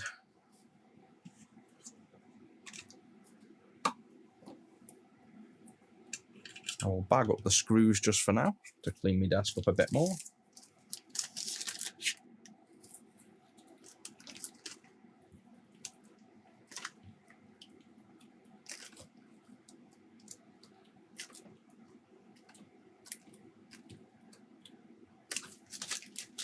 And I'll put them caps in with that. So get rid of this as well.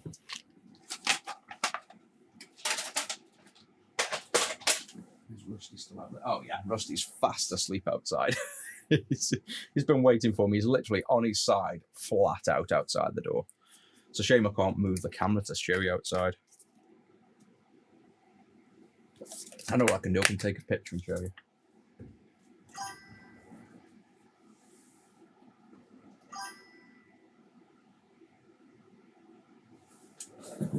So he's fall asleep waiting for me to come out.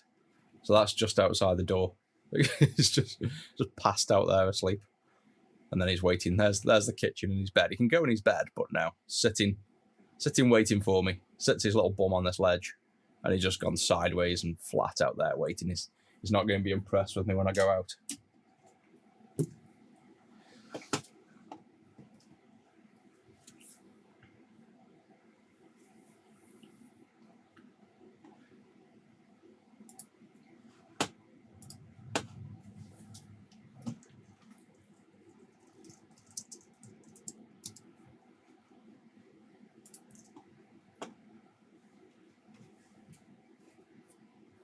Oh yeah, the rotary tools. I'll tell you what I got. I know might be good for jewelry making as well. I purposely looked up a good micro sander, but you can still use it as other things. Have I got it lying around here?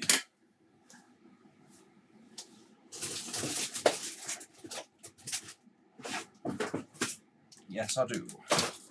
So, sidetrack, but when I was looking at restoring plastics and doing the best jobs we could for restoration, I do airbrushing as well. So we've got like airbrushes. This was a little cheap one, so I could just have a handheld one at work without a container. And this is probably dead now. But you USB-C charge it, and you got a little air compressor. The main thing I was after though was things for filling in and welding plastics, and then this was the best.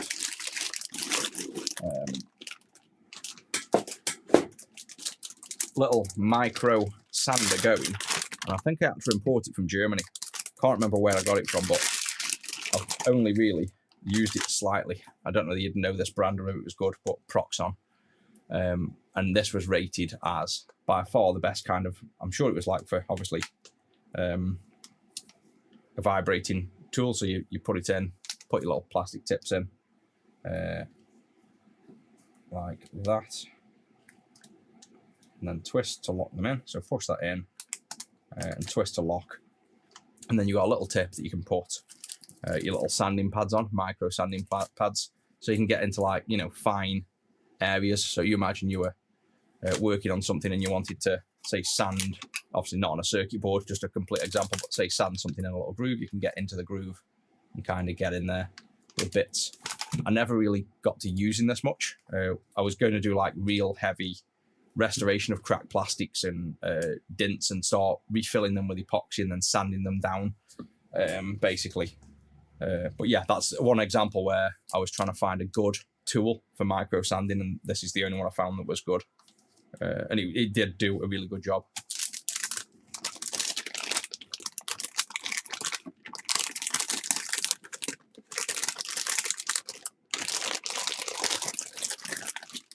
See, one example where it's the other way around as well. The hot air station, I've got the Quick. That's actually better than my expensive stuff. So I've got, I can't remember what brand it was for the hot air station. I think I had two. And the other brands of hot air needed like an air compressor. So you had to have an air compressor running, and it kicked in and was noisy. And then I went with the cheaper models like the Quick, which have now gone up in price, but they were even cheaper when I had them. And they had an integrated air compressor, ran more silent and did the job just as well. So that's literally a case where I have more expensive hot air stations that are worse than the cheaper ones. I'll desk clean up, and then we will do this CleanRGB.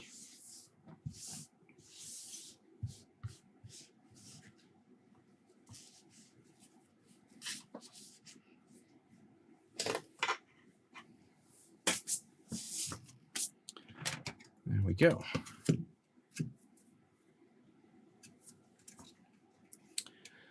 This way. Right, so I'll show you the mod I've made. So the last stream we did on this a few days ago, obviously a different customer. I've made the CleanRGB Universal, which is, as it sounds, a one board works on every console kind of mod. So this is a Universal CleanRGB, and this board can be installed on pretty much any retro console with RGB signals that are just not attenuated right, not the right voltage, have DC offsets, have noise, filters them, you tune them, and then you get the perfect RGB output. So this works on everything, really. But it involves oscilloscopes, hand wiring a lot of stuff, knowing the circuit. It's not ideal for Joe Bloggs that just wants to chuck an RGB mod on a console. But the idea was I made one product as I started getting into the RGB side of my mods, and we offered this on consoles. I didn't want to have to make an RGB mod for every console. Like, I think we've got 70 consoles listed. I didn't want to make RGB mods for all of them when sometimes we could only sell like 3. So I think we've only ever done about 7 mods on a Mega Drive 2 at the minute, but they weren't really listed or worked on. So I didn't want to make a mod for the Mega Drive 2, a mod for the Mega Drive 1, one for PlayStation, N64, go through all the consoles, and then maybe not even sell RGB on them. So I made this board so that whichever RGB mod we sold, I can install it onto the consoles. But it takes more work and time than if I made a dedicated mod. So because I'm just about to start doing the mods on Mega Drive more, I've actually made effectively this CleanRGB universal, but pre-configured and easier to install. So if I can pull up this on camera, so you're not just looking at a bottle of drink there. Do that one. This is now effectively the same thing. So this is the clean, move that out of the way. This is a CleanRGB universal. I've managed to reduce the 3 components down to 2 because I don't need the gain stage. We only need a divide stage. And then instead of these pots, all these pots, they're now fixed resistors. So all these blacks are like fixed resistors to set it to the exact value that it needs to be for the Mega Drive 2. Then we've got solder pads both sides, and it's going to come with pre-stripped wire already, so that when we come to do the work on this, as you'll see, it's going to sit over the top of this. So that board is about, have I got anything that's even the right size? Basically, the board is just wider than these 2 pins and the same height as this chip. So it's going to literally stick on top of that chip. And before you stick it on, you're going to attach wires flying off here that come pre-stripped. So you just got to solder a bunch of wires there. They fly out and then tack on the board that will sit on top. So you imagine that white board sits on top of here, and those gold pads either side attached to wires that connect here underneath. So it's going to be a nice quick install, and you don't have to tune anything. So that's the goal of that. That's in production now, and it's a prototype, so I don't have it yet. So we're going to have to do this the old-fashioned way, or the longer winded way.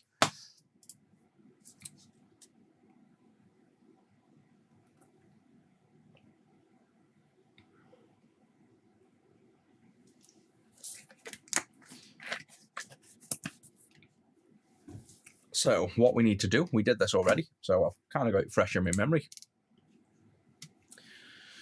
I just hot air this off and bend the 3 pins up. So we have ground here, I believe it is, red, green, blue in, and then you've got something else here, and then you got, I think that's C-Sync, maybe, I can't remember. And then you've got red, green, and blue out. So we need these 3 to be lifted up, these 3 pins. So for that, I'm just going to hot air the chip off. Just quicker for me than even trying to warm up with an iron. You can just warm up with an iron and bend these 3 pins up, but for how quick it is to hot air this thing off, I'm just going to take it off and bend the pins.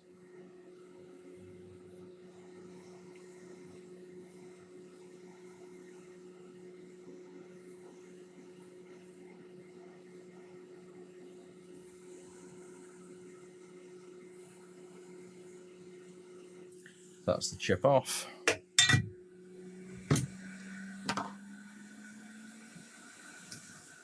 I'll put some fresh solder on these pads.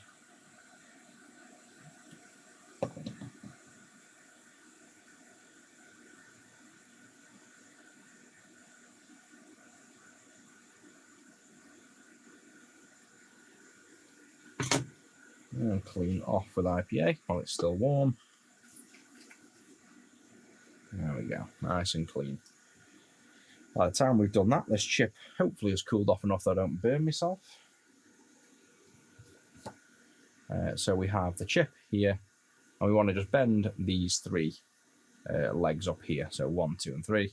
All you do is literally put your tweezers in and squeeze, and that bends them up perfect. So that's soft, these legs. So, and it's just nice to be neat as well. So that looks like nice and clean now. You can't tell from above, but the legs are perfectly bent. So when we solder this back down, they're not going to touch on the circuit board. Let me just clean the flux off the bottom of that.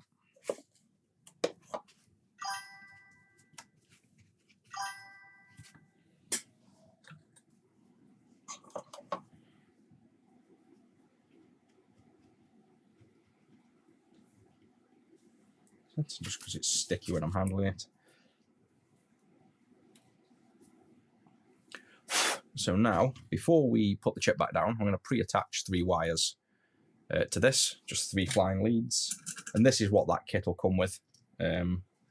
basically already pre-stripped for you, because again, the time that this takes to do this install is quite a bit of it is stripping down the wires. So getting the enameled wire, setting it in the iron, pre-stripping the end, fluxing, blobbing on, all this lot will be a lot quicker when the kit comes with the wires cut to size and pre-stripped. So that's what the kit's going to come with. And I say that, I don't know why I'm putting these on just yet. We need to do this the other way, because obviously when we hot air the chip on, it's going to hot air them wires off. So let's just hot air the chip back on, and then it's the soldering of the wires. I tend to do under the microscope just because it's easier to see, but I'll try and do it just looking at this screen for you so you can actually see what's going on. I still haven't set that little microscope HDMI thing up. It's not quite in focus. Even if I plug the HDMI cable in, it's not in focus for my eyes and the screen at the same time, so I still need to work on that.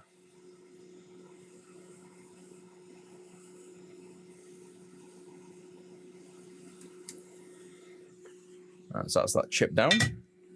It looks like those 3 pins are connected, but they're not. If we get some angle on there in a second, let me just let this cool, and then I'll tilt it up for you and show you.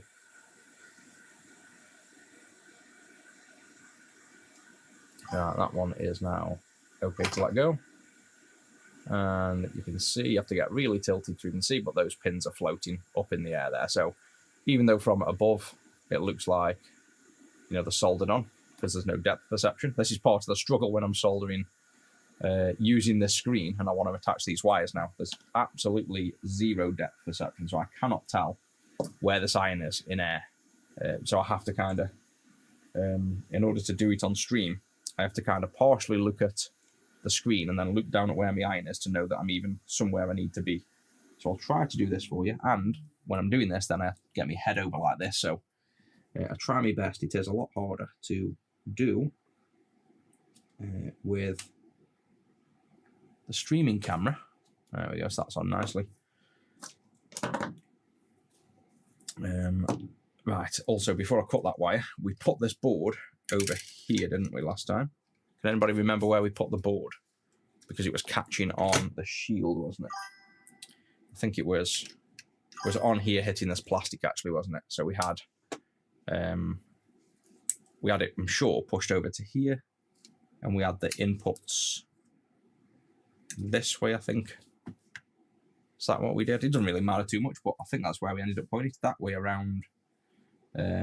The inputs on the other side, the outputs down here, and we touched against that plastic. So I'm sure that's the position where we want it.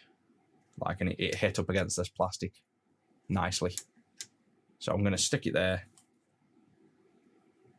and it comes with double-sided tape already on. And I'm sure it was, yeah, because we had to move that cap to fit it down here, something like that. So I'm sure that's where it was.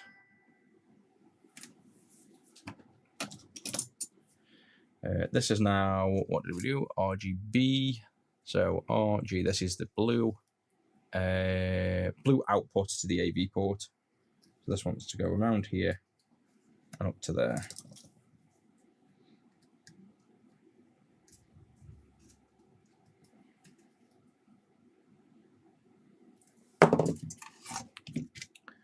And then we'll go over this side.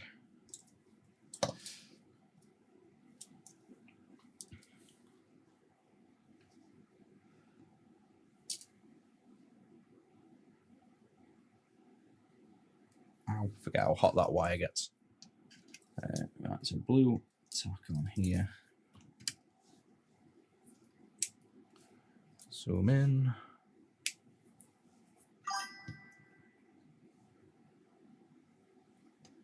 Down.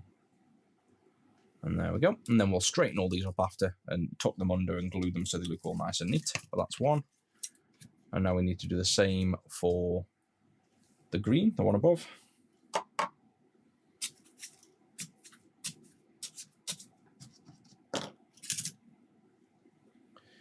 yeah, I like watching people do stuff like this as well. But the problem I find is I can rarely find anyone that's doing it. Like I looked last night. I was like, can I find somebody that's just soldering something I don't really care or fixing something? Because as strange it is when you do it for a job as well. I just fancied last night just sitting and watching something that's a little bit intelligent instead of just the normal social stuff to relax. But I couldn't even find anyone. The only one I know of is obviously Joey Does Tech, and I never catch them streams. It's always just pre-recorded clips, and I think I've seen enough Switches and PlayStations that I don't find them interesting to watch, unfortunately. But I'd like to find somebody I can sit and watch sometimes when I do actually want to just chill. I like the more long format stuff, like I say, so you can just kind of chill out and not the couple of minute jobs, the kind of doom scrolling. I don't enjoy that at all.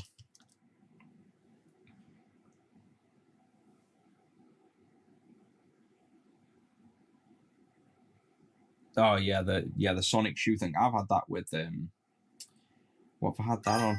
Where I literally thought the colours were way off. I think it was on the Atari 2600 originally, the Pitfall game, because obviously the way the palettes work, they're obviously different on NTSC as they are on PAL. And the problem is on the Atari 2600 that if you tune to Pitfall the colours, you have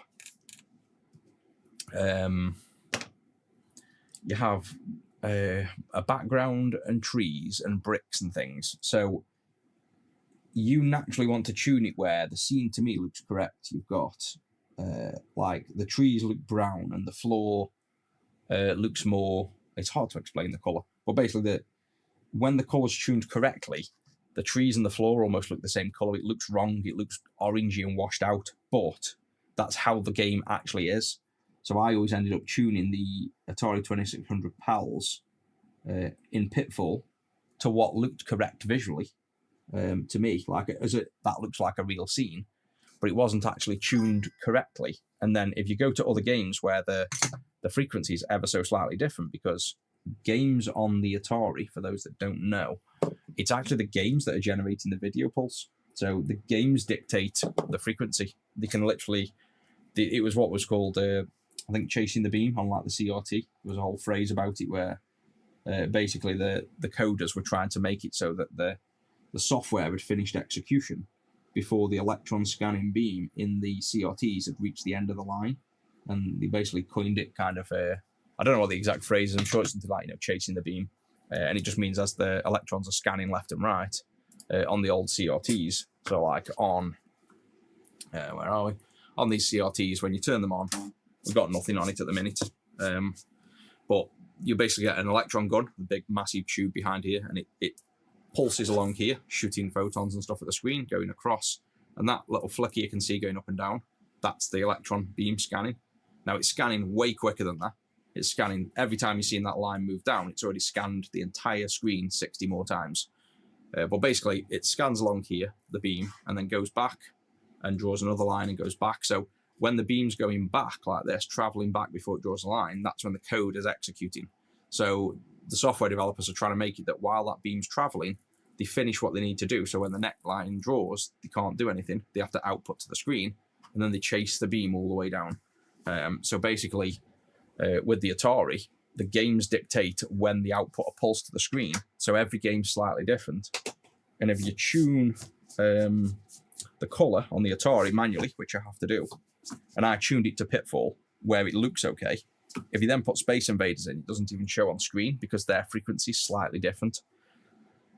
So that's one of the places where the kind of tuning it by eye to what looks correct to me was actually the wrong thing to do, because to me Pitfall doesn't look the right color when it's done to how the developers originally made the color palette. So I'm just going to tuck these wires under.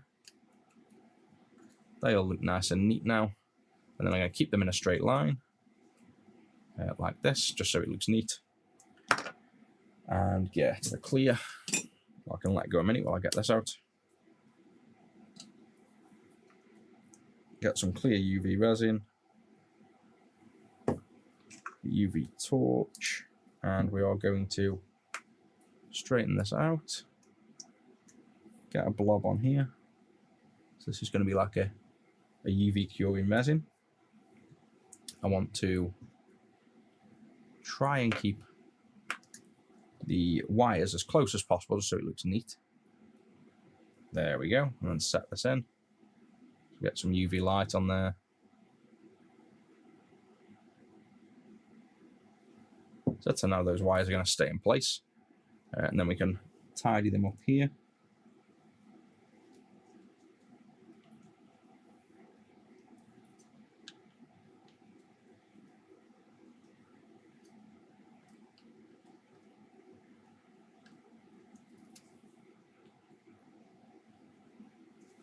And I think that's just nice and neat, so we can clean the flux off after, but generally just getting it looking a bit nice, so it's not like thick wires all over the show. You've just got like a nice little set of 3 wires going under there and then to a nice clean white board.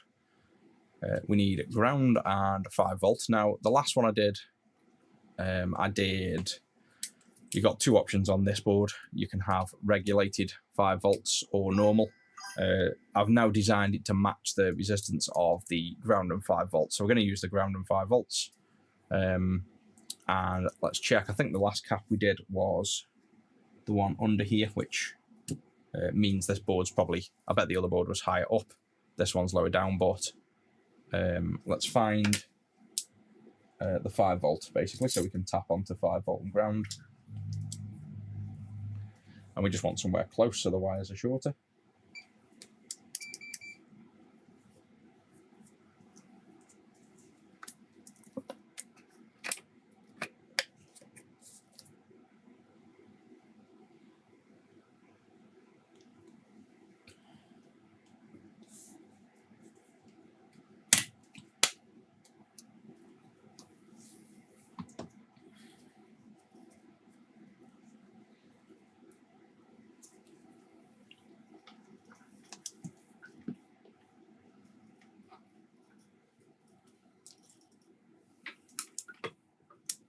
Oh yeah, the coder, I remember that.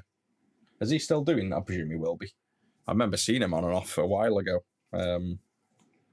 Another guy in the UK, he was just doing PS5s, wasn't he, in his basement, and I've never really seen him since. I presume he's still doing them. I forgot all about that, but I don't really watch them. It's a bit too, I don't know, just don't like the format. Not very relaxing for me. Something about it. Nothing against the person. It's just, I don't know. Didn't enjoy like casually browsing them streams. Right, so the output we want 5 volts. 22 ohms. I don't think that's going to be it. 22. Maybe it is. Why have we got 22 ohms on the output? Should be basically 0. Tell you what, let's go to a known 5 volt. 12 ohms.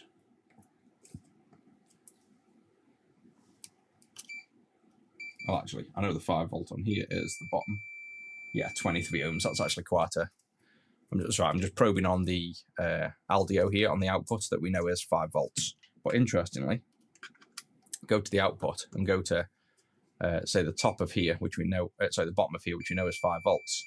My multimeter is actually saying it's 18 ohms, which you should really be having 0 ohms. So it's got a pretty poor path there, which means this one there is the 5 volt. So this is also a 5 volt cap at the top, and ground will be the bottom. So we can attach 5 volt and ground to this. I just wanted to make sure that was right. Hey, morning. Welcome in.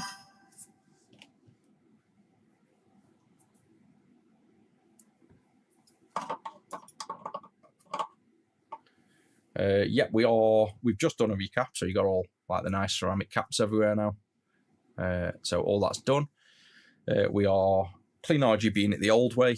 I have a new board here. I've designed a drop-in board that's going to sit straight over the top of this chip and come with cut wires to length. So instead of running all these wires over here, they'll just attach to this chip, bend up, and this chip will sit on top.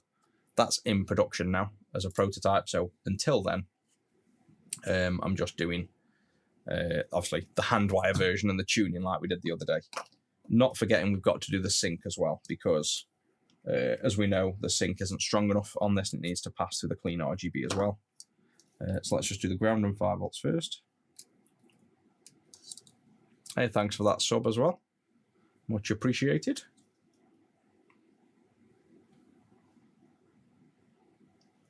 In-person workshop, yes and no. Something I could do, but in between that's what the subscribers on this YouTube and Twitch are for.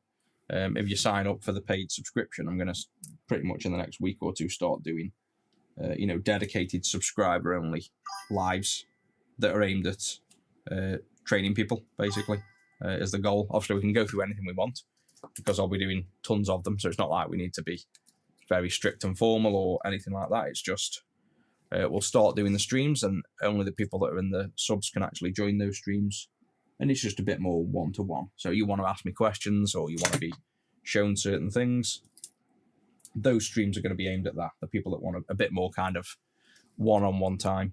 And then in them, I'll also be training, obviously, how to do hardware and how to repair things, how to read schematics, anything we want to do. It's just going to be pretty much an ask away session, and you get my time for however long we're on there to kind of train you up, if you will, or talk you through whatever you want to know. Whereas obviously these streams I'm working, so I've got work that I need to be doing.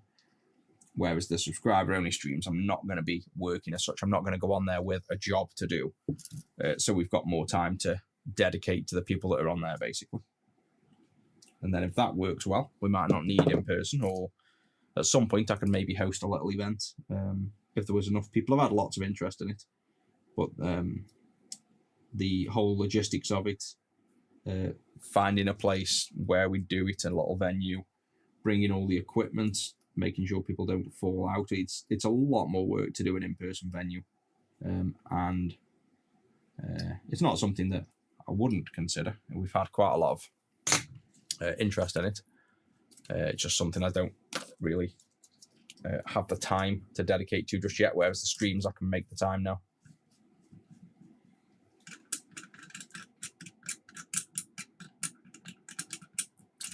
Them solder balls, all these, don't know the exact purpose of them. They're just obviously, they're basically exposed pads for them, and all the RF.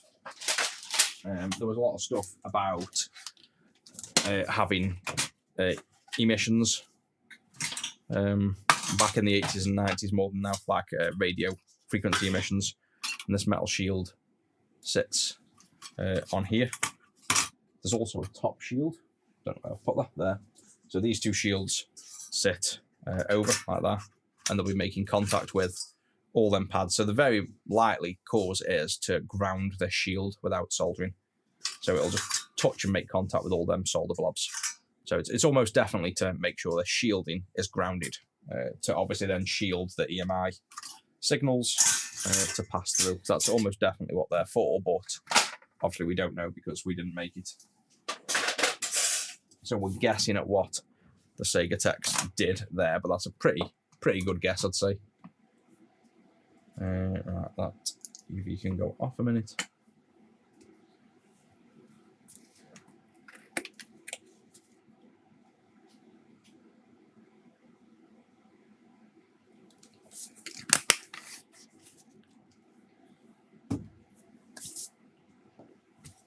Right, where are we at? We've got the ground and 5 volts.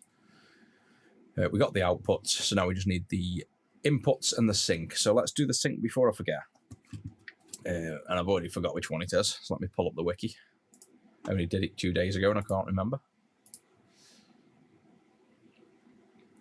Mega drive 2, AV pin out, sync is 1, 2, 3 along from the bottom. So that means the sync pin is 1, 2, 3. So it's this pin. So we want to cut this. Ah, yes, it's perfectly center, isn't it? Want to cut this trace here. If you really didn't want to cut traces as well, you could follow this all the way back to Where does it go to? It'll go to this chip. So you could lift one of the pins on this chip and solder to that if you didn't want to cut a trace, like if you were really protective, if you will, against not cutting the board. But that's not an issue here. So we'll just grind through that trace. And then we've got the output going to the AV port. And the input right next to it. So we could send a wire, because this other side goes through, back up, and onto one of the pins of this chip. So we could attach a wire from here, flying all the way over to here. But considering we're sending a sync pin around to the back of here, we'll just send both the sync in and sync out around to the back like we did on the other one.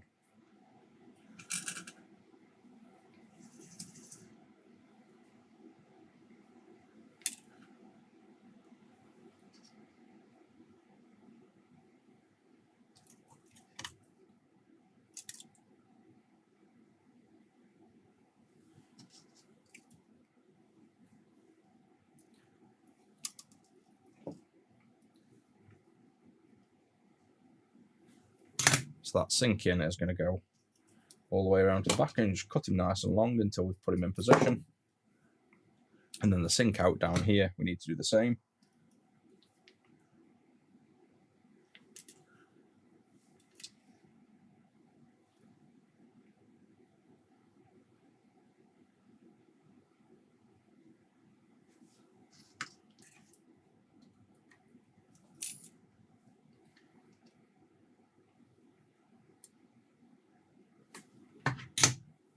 It. And then what we'll do is I'll feed that underneath in a second and around, and then the sync out I'm just going to make longer quite a bit, just so we know for sure which one's the out wire. So now I'll pass this under here,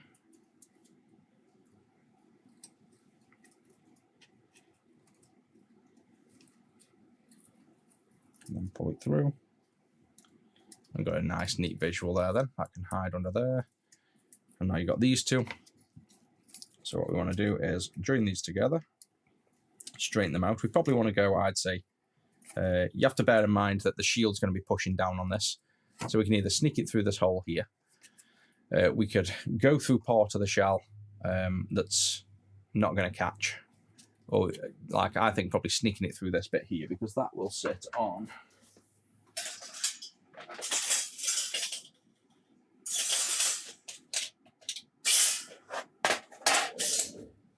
this bit here, and there's tons of room, so you can see all that space around when it locks into the screw holes. I get this into the screw holes, that's where it's going to sit, and we've got tons of space around there, so absolutely mountains of space to slide the wire through. So I'm going to go through here and to the other side. So what we'll do on this is pass these wires through that hole.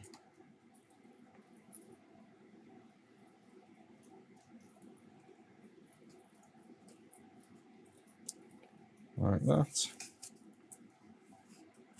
And again, that looks nice and neat then. So overall, that's what you're going to see. We obviously got to do the red, green and blue input as well, but we'll bring them around and over to here. Well, that's now the underside. Flip over, and then this wants to go along here to the port. So we'll just come in a straight line and get to about here. So if we hold that in position like there, then we'll get some of this clear UV cure mask again. Blob a little bit on to hold it in place. We'll blob a little bit down here. And get the UV torch on it.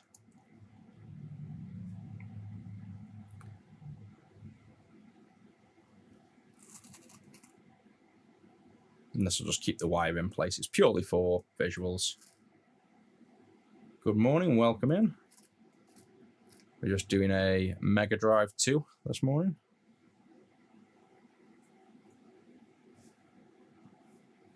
I forgot this. Well, I say I forgot. That looks like it's UV activated flux. So do I have flux? Oh yes, look at that. Didn't even know that.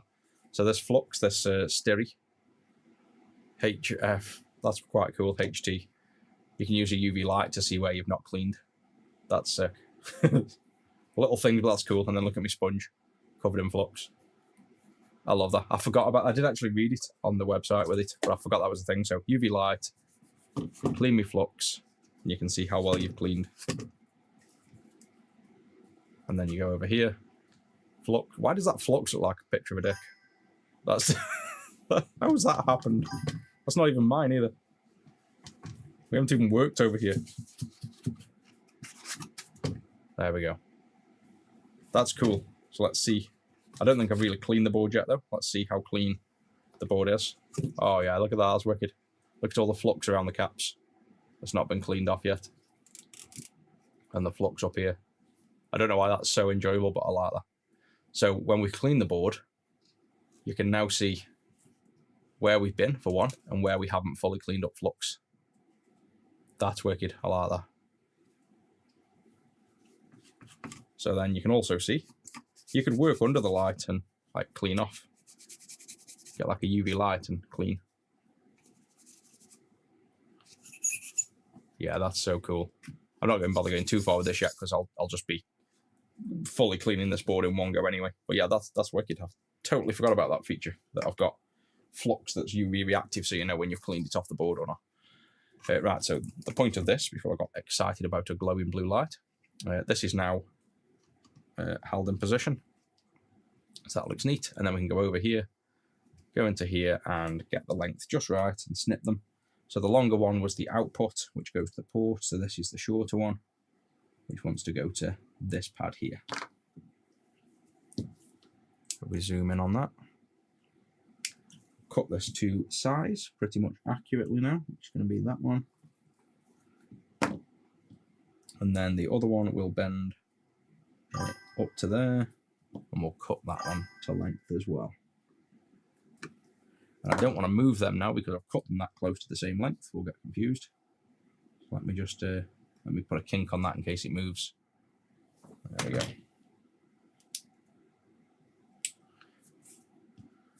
Yeah, I think somebody set me up from Sega then. We're going to leave a bit of UV reactive flux on this Mega Drive, so when Luke works on it in 30 years, he's going to get a shock on a live stream.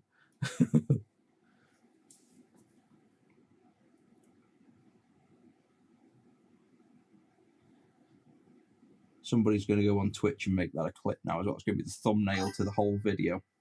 UV reactive dick. That's going to be definitely... I'll probably draw more views than the actual video. But I'm sure we haven't even worked in that area. Oh, we have. It's the flux from there, you see. When we've fluxed that, it's flown through and done that on us. It's done us dirty there, that's for sure.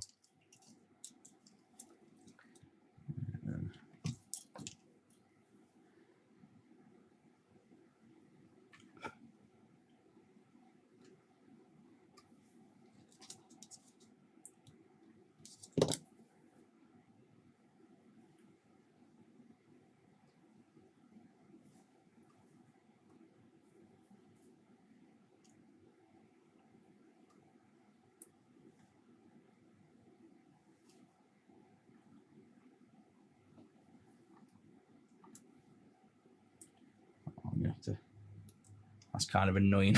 That sits on the cap. That's visually not good. Let's move that off. Get it round. There we go.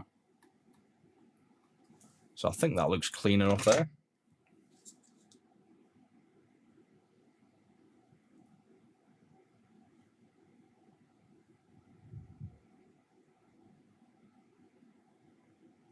Got an A side here as well. So we zoom out. UV light. Look at this. Oh, who left that there? And we can clean that off. Don't know how that got there. Let's see if it's clean. Oh, look at that. All I've done is smudged it even further. So you can see you haven't fully cleaned it yet. I love that UV thing. You can have so much fun with that now. So clean it off with the cloth. That's so cool that you can see now, spotless. It actually worked as well. We got a sub. That's going to make me do it more now. It's going to randomly drop in stream just writing. I'm going to have no flux left after a few days.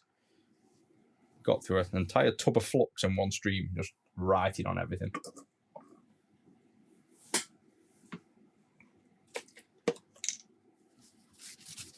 I wonder how clean the desk is, because I clean this all the time. I know we've been working on it today, but there's my UV. Yeah, not bad. Tiny bit of flux there. But yeah, my desk as a whole, you can actually see on the desk here. So see over here, you can see them when we haven't cleaned. That's quite cool.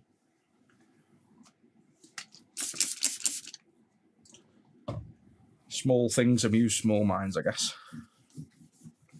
That's pretty cool. I forgot what I was even doing now. I'm totally distracted by UV flux. What were we doing? Oh, soldering the sink wire on. So that's done.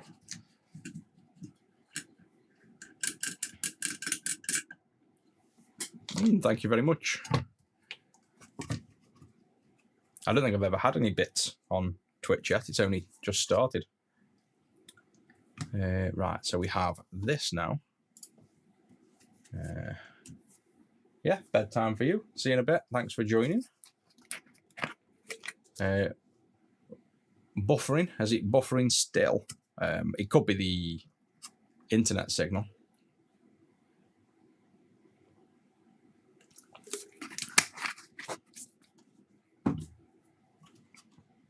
So now we just need to do the 3 inputs. Thank you, Sandy. You're smashing all them bits in and all the gifts and everything. Much appreciated. So let's do the same now on this side. We want the red, green, and blue input going off these pins. So we'll want to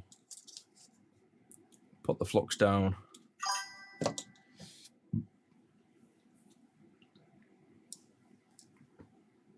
Ah, nice, thanks.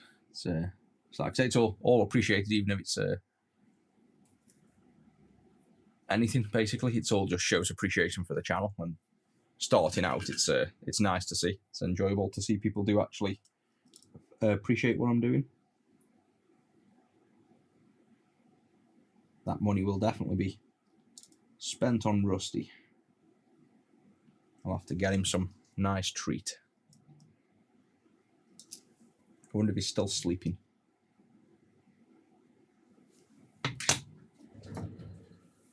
Oh, he's moved.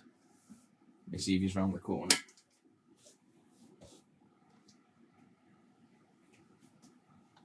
Oh yeah, he's still flat out. Let me get a picture of this for you.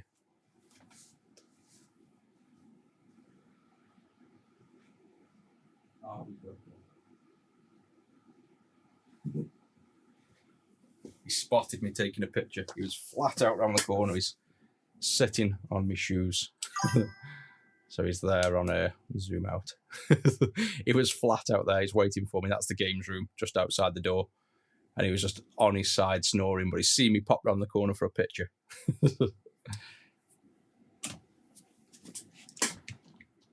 How long ago did I start streaming? About a month, probably. I started this stream 2 hours ago. I normally do them. At the minute, I seem to be doing them early morning. I kind of get up early anyway, so it's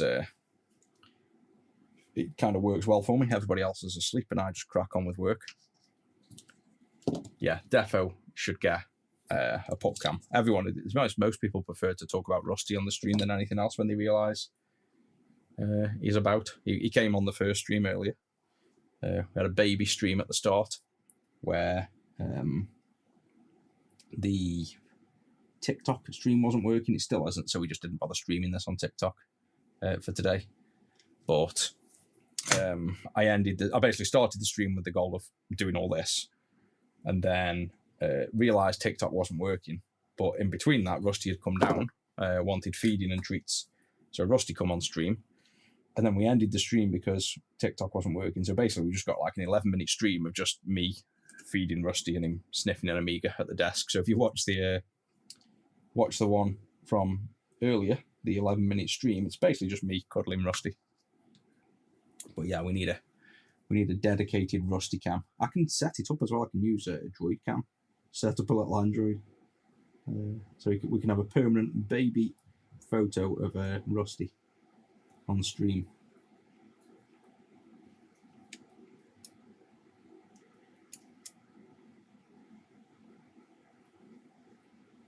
I mentioned doing this without a microscope and depth perception as fun. So this will be 2 seconds under a microscope, because I'm trying to, I was about to say, I'm trying to show you guys. You just see my head anyway when I'm doing that. Yeah, you probably are, aren't you? So I should have just used the microscope. I can't tell when my head's on stream. I try to keep it out of the way, thinking it's out of the way, and then you're probably not even seeing the work I think you're seeing. So I'll try to get that microscope camera set up.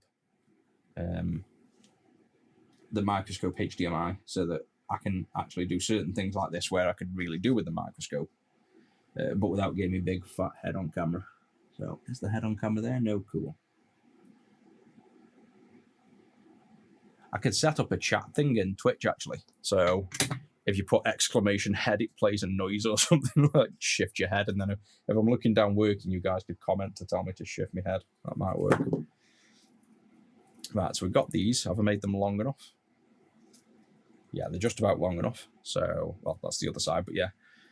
So what I'll do here is I'll get, what I'll do, if I'm going to group wires together, I'll just say we've got red, green, and blue in order. So we got red there, green, come on, separate, stupid wire. That way. So we've got red, green, and blue in order. I'm going to cut them so that the red is the longest, then the green is next, and then the blue is shortest. And then that way, once we get over to the other side, we know which one's which, actually. Does that make sense? No, red should be the shortest because red's closest. So I'll make red the shortest, green the next, and blue the longest. Then double check before we glue it down. That's red. That's green. And that's blue. Yeah, so now I don't need to remember the wires or label them. This can just be glued in nicely, so we can make this look all neat, and then when we get to the other side, we know which wires are which.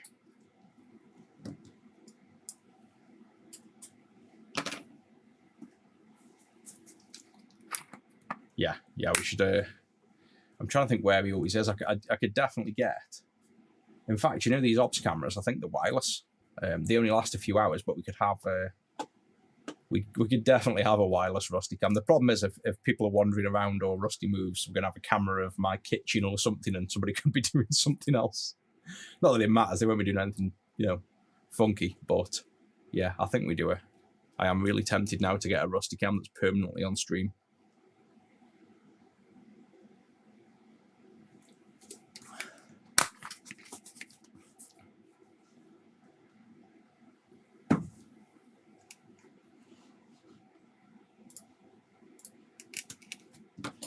Right, so with these, we want to do the same thing.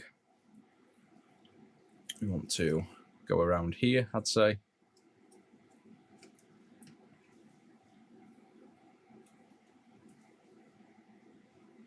So maybe just like that. Now I know the USB is going to be installed on here, but I think if we just tuck it in tight like that, we'll go along here first, like that, that'll do.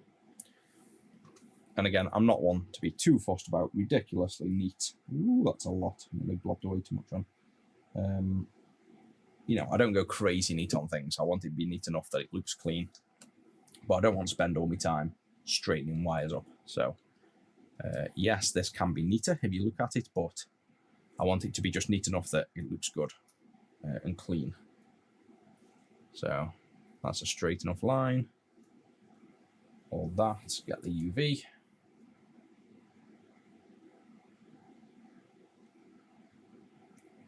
No hidden messages in the UV this time.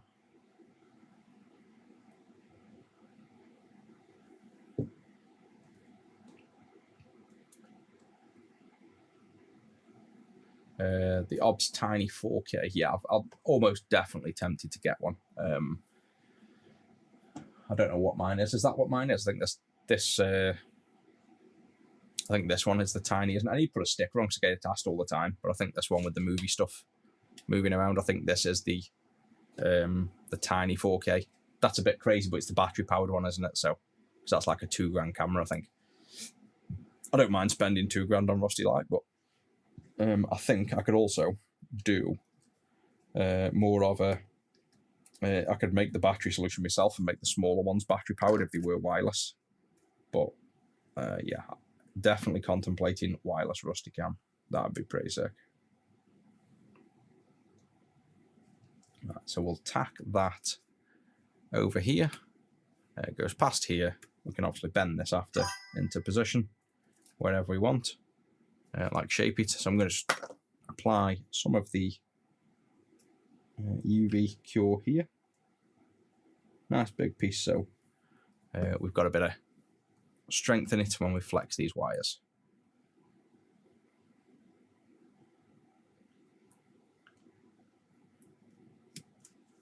There we go.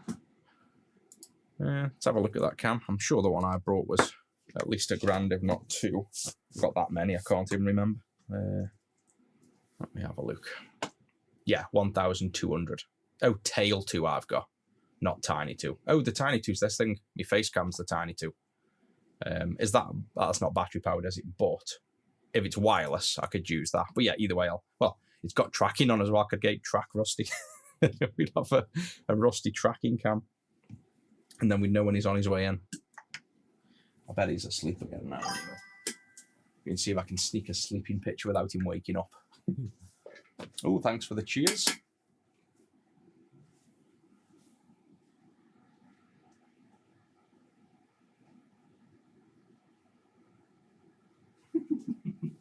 No. Oh, this is funny. I've tried to sneak around the corner. And then look at what I saw when I snuck around the corner. He's just staring. I think he's just literally sitting staring. Like he was like that before the camera even went there. He's just looking at this door, waiting for me to come out. Just literally waiting, making me feel guilty now. Just, oh, he's coming. I can hear him. We've woke him up one too many times. Right, so the shortest one is red. That wants to go into here.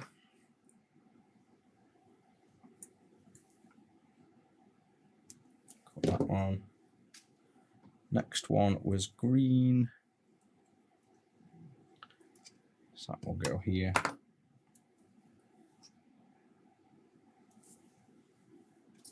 And then blue is there. And I think that's all the wires. We then got to quickly tune it, but that should be the RGB done then. Brecky, he woke up with me this time. He come down at like 5. If I get up a bit too late, I think I got up at 5:30. But yeah, if I get up late and it's long enough for Rusty, he'll come down with me so that he's hovering down here now, waiting for everybody else. Whereas normally he'd be in bed until 8ish, 9ish. So he's got up early just because I've come down, but now he's sulking because nobody else is awake and I'm working.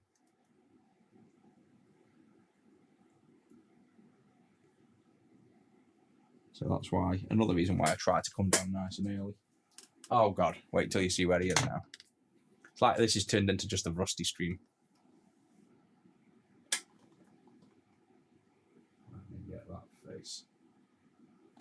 So I haven't even had to go out the room. There he is now. He's got a bit closer, hiding behind the clothes rail. He's creeping slowly more towards the door. So I'll go give him a treat.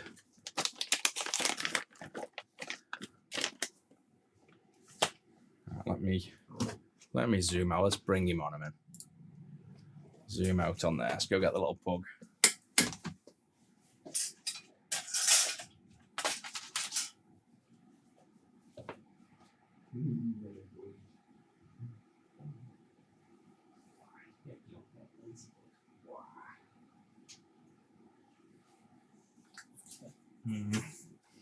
You're getting your own camera. Yes. Oh, you're just looking for the treat, aren't you, in my hand? Wait there. Let's get you on camera. There you go. Clean mat. Is that nice? Hey, Rusty cam. You can have one of these. Yes, boy, stinky breath. Nice. You've just been sleeping. Thank you. What do you think of this? Hey, that passed the test. What about the back? Tweezers. No food. Or is it these you're after? Oh, is that it? Yeah. Is that what you want?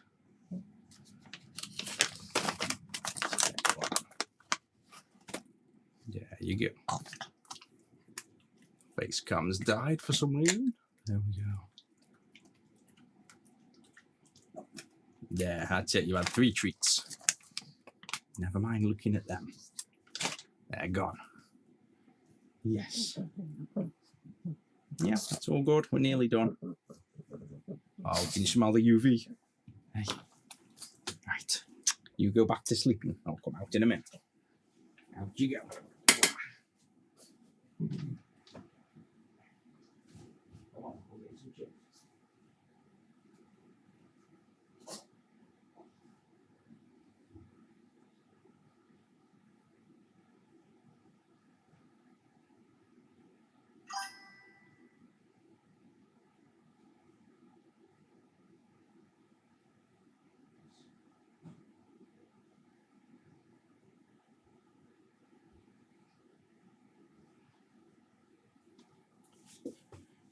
And then he's had a giant piece of chicken.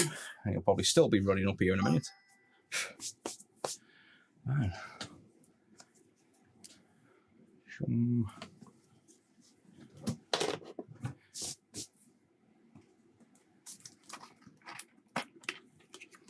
Tiny 2's a good calm NDI stream. Oh, NDI as well. Yeah, I think we might definitely get a rusty NDI Tiny 2 camera.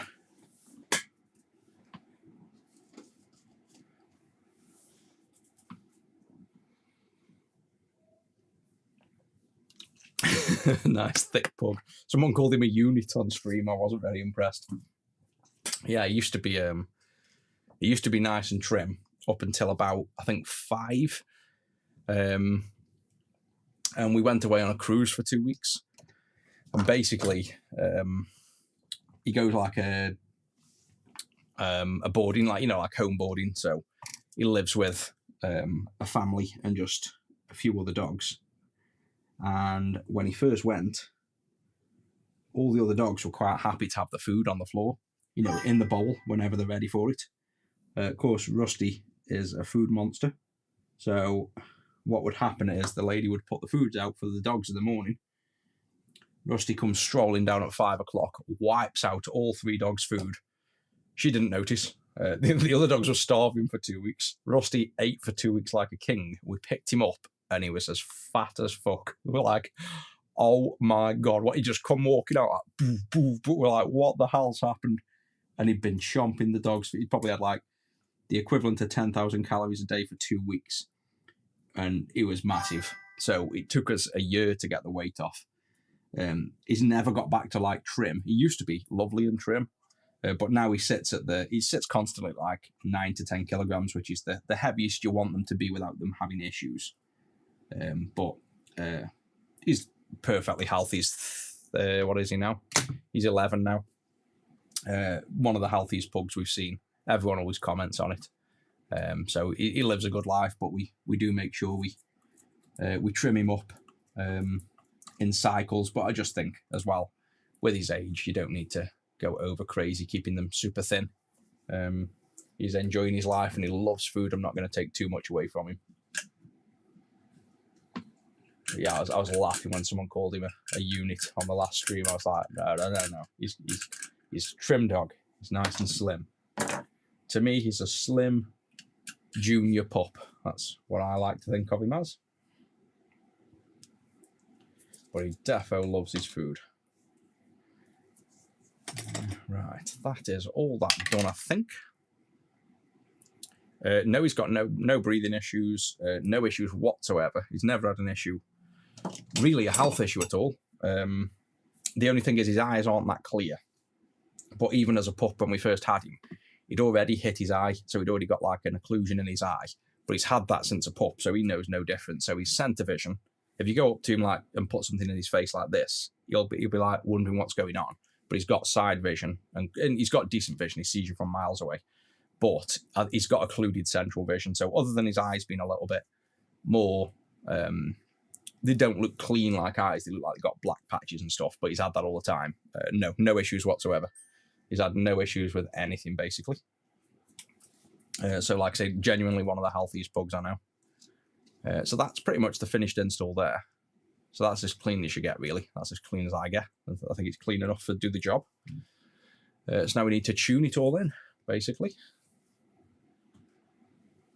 Oh yeah, we're going to have Jaws music on the Rusty cam. We're definitely going to have to set up some stuff on stream so if he moves or put an infrared sensor that triggers off when it comes past.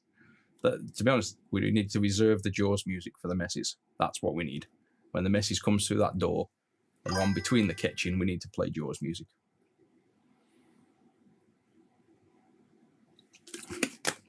I can defo sort that out as well.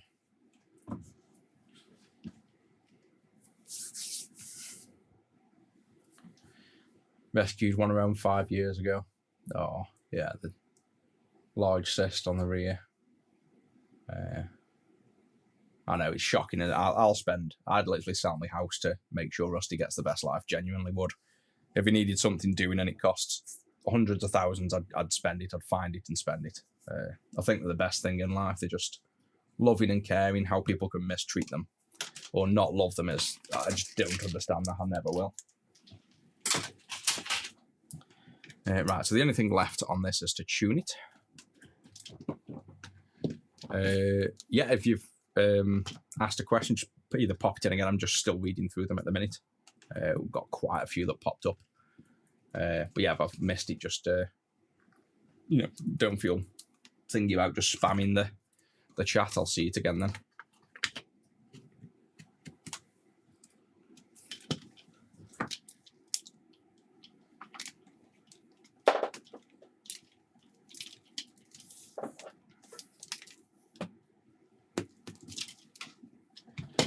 A500 plus requires recapping. Usually, as they're told, they don't. They absolutely do. The battery leaks, that's a given. But no, caps on the A500. I've got about 4 myself. So I brought quite a few. I brought 500s, 600s, and 1200s, and I've sold all the 1200s. I've sold 2 of the 500s, but I've got about 3 or 4 left. The 600s don't sell that much, even though I like them. They're like one of my favourites. But almost all of them, every single one, you turn them on and use them for more than half an hour. So if you play, like, say, Secrets of Monkey Island, and you're sitting there playing with the mouse for not that long, like half an hour, you'll smell the fish smell, and it's the caps. 100% the caps on almost every Amiga do need doing. I haven't come across one yet that I wouldn't recommend them being done on, basically. There are some, like I say, they're not all that. Power supply caps, yes. But if you're going to use it for a long period, it's worth doing.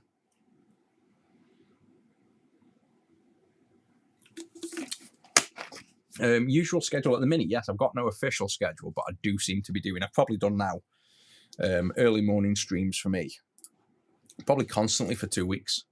So I'd say, as good as a schedule is for me, this is probably my schedule. So yeah, you're more than likely going to find me online at 5, between 5 and 6 in the morning most days. I don't know what day we're on. Is it Tuesday today? I won't be on tomorrow. I've got house bashing to do. Got to do some plumbing at one of the houses we brought. Yeah, I probably won't be on at all tomorrow. But then after that, I will. We do sell cap kits for systems yet on retro6.co.uk.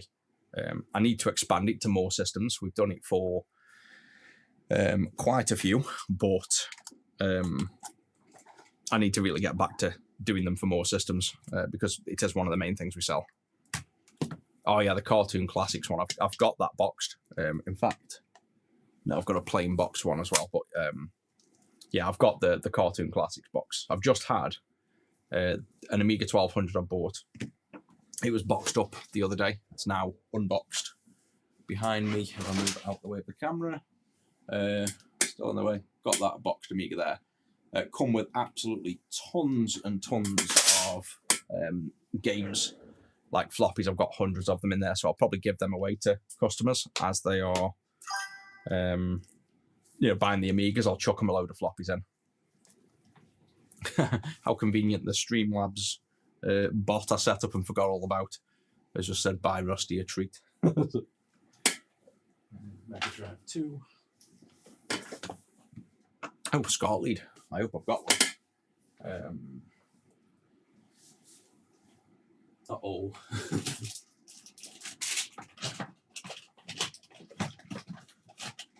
I thought I had one. I swear I had two of them.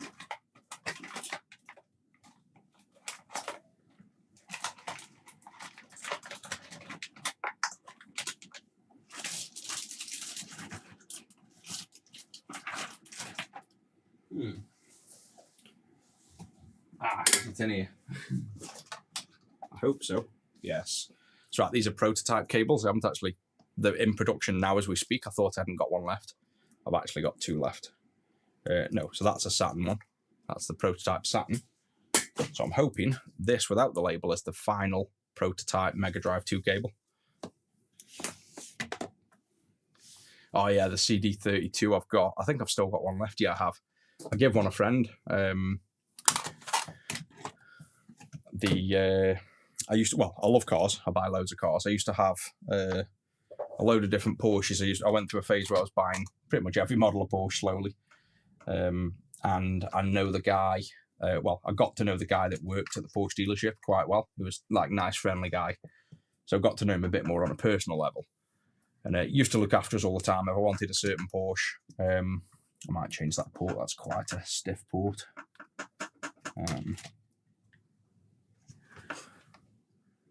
Yeah, I might swap that port out. See if this works first anyway. It goes in, it just feels a bit tight. So I used to know the guy at Porsche, and he actually loved Amiga CD32s growing up. So I brought one, recapped it, give him hundreds of pounds worth of games and that, and sent it to him as like a little gift for, all the times he looked after us when I was buying cars, because I'm sure he saved me from losing a bunch of money on cars and getting me good deals and stuff as a genuine guy. But that's what got me into the Amiga. Well, to be honest, that was probably the first Amiga I looked at repairing before I was even doing the other Amigas.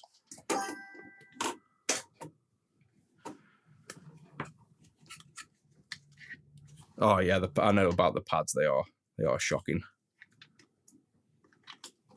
Yeah, I've always loved cars since I was like 17, 18. The first job I had when I wasn't working for myself was making gearboxes for rally cars. So the old like Ford Escorts and Anglias and the old Minis and things, putting dog gearboxes in. So I think they're popular in America now as well. But basically your gears that mesh with hard teeth, so they just smash in. So on rallies, you tend to just smash the gears to change gear, and you basically destroy the gearbox in one race, but you get faster gear changing. So I used to design them in CAD, and we had all the manufacturing on site and stuff. In fact, we need a test cart for this. So yeah, I've always loved cars. Just dog gearboxes. So if you type in, the place I used to work at was called Beagle Engineering, like the dog, and it's, let me see if it's still classed as that, because there's also Elite Racing Transmissions. It's basically the same thing. It's the same company, but Beagle Engineering is the general engineering firm, and then Elite Racing Transmissions is the company that I presume they're still going. I know the guys there still. Yeah, they are. So EliteRacingTransmissions.com. That's where I used to work. That's one of my first jobs. Used to love that job. And they sell all the gearboxes still. IL100s, IL300s for like inline dog gearboxes. But if you're into cars, yeah, you can look that up. You've got another Porsche guy. I know, my kebab guy. Hey, I know that too. We used to go for curries everywhere. and we literally were known in almost every curry shop in Stoke, every curry house in Stoke. We used to be known. Walk in, didn't even have to order things, just sat down, drinks come, starters come, food come. That's why we got so big.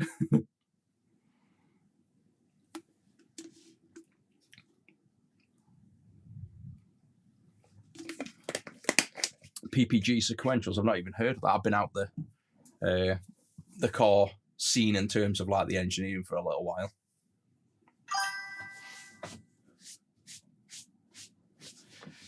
Right, flash cart is up here.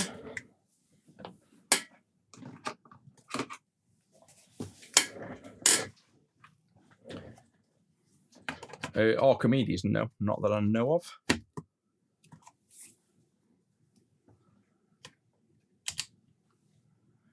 Right, power on. Oh, we won't get. We need the scope on. Actually, I didn't take a photo, did I?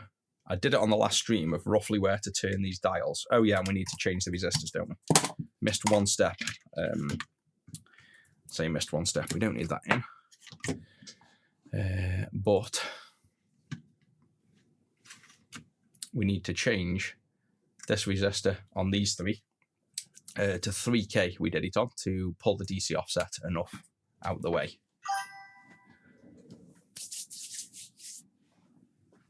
So we want the 0603 resistors.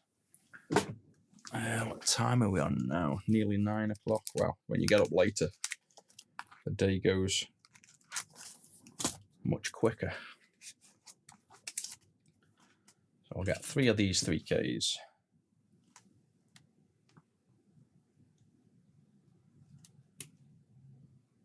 Oh, nice. What's the channel? What's your YouTube channel or your whichever channel you record on? I'll try and have a watch of it when it's out.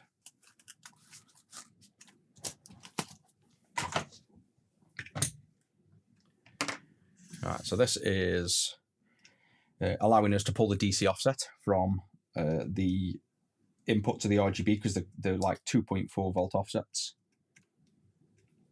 So this will allow us to remove that because that's quite a heavy offset, and the CleanRGB is not set up to remove that much offset. So that's one.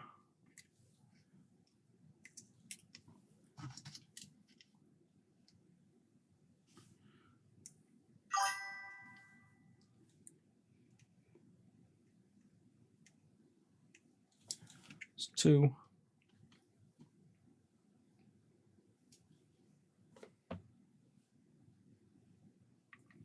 Yeah, definitely. I'd just get it all recorded, even if it's just for yourself as well. Just to,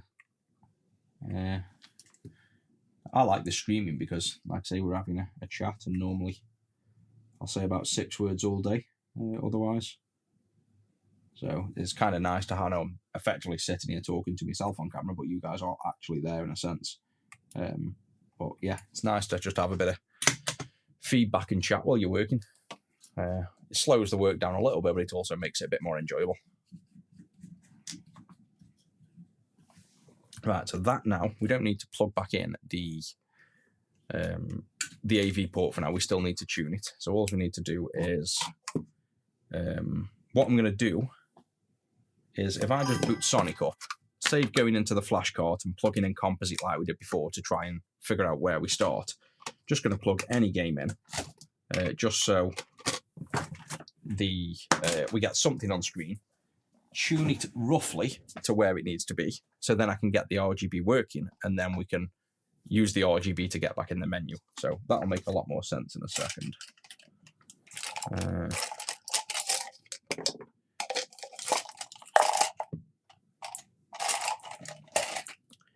So if we turn it on. Yeah, workspaces. The best place I had for working was actually at my previous house. I had a loft and I converted it. And something about the shape of the loft having like low hanging wooden beams. I'd like hooked me multimeter on one of the sides and hooked a fume extractor the other, and just something about that layout. And then a deep workbench because you couldn't get further into where the roof is, worked really well for like a setup, like better than this. It was just such a convenient little shape. And then I was in the loft, so then I put a sofa up there, obviously, put Netflix on. So I'd have a workbench behind me and then a sofa in front to just go and chill. So I'd do a bit of work and then I'd just go and sit on the sofa, chill, and put the TV on, then go back, work a bit. It was a nice little space, that was. So this we're going to need an oscilloscope for. So let's get the oscilloscope probe out. We want ground wire, which we don't have on at the minute. Let's tack this onto one of these ground pads, I guess, here. I'll do. Unplug the power a minute. Right, so that's the ground wire. Pull up the oscilloscope.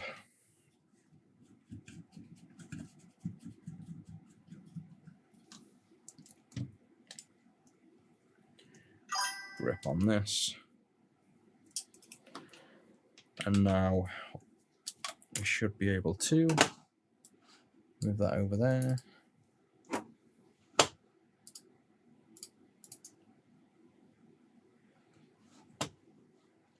Pull it up on camera.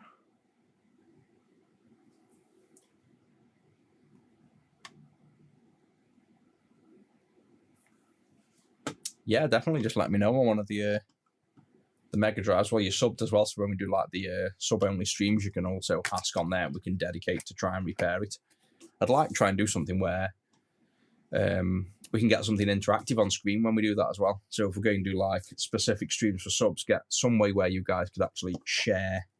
I think I could do like a media share thing, so you guys can somehow post onto the stream, and then at least the subs we trust, so we're not going to get filled with spammers. We can trust the people that are paying the subs that we hopefully won't get abused. That'd be cool to have, so you guys could like share pictures as you're going, or even video somehow, so we can kind of go back and forward on, you know, doing that repair.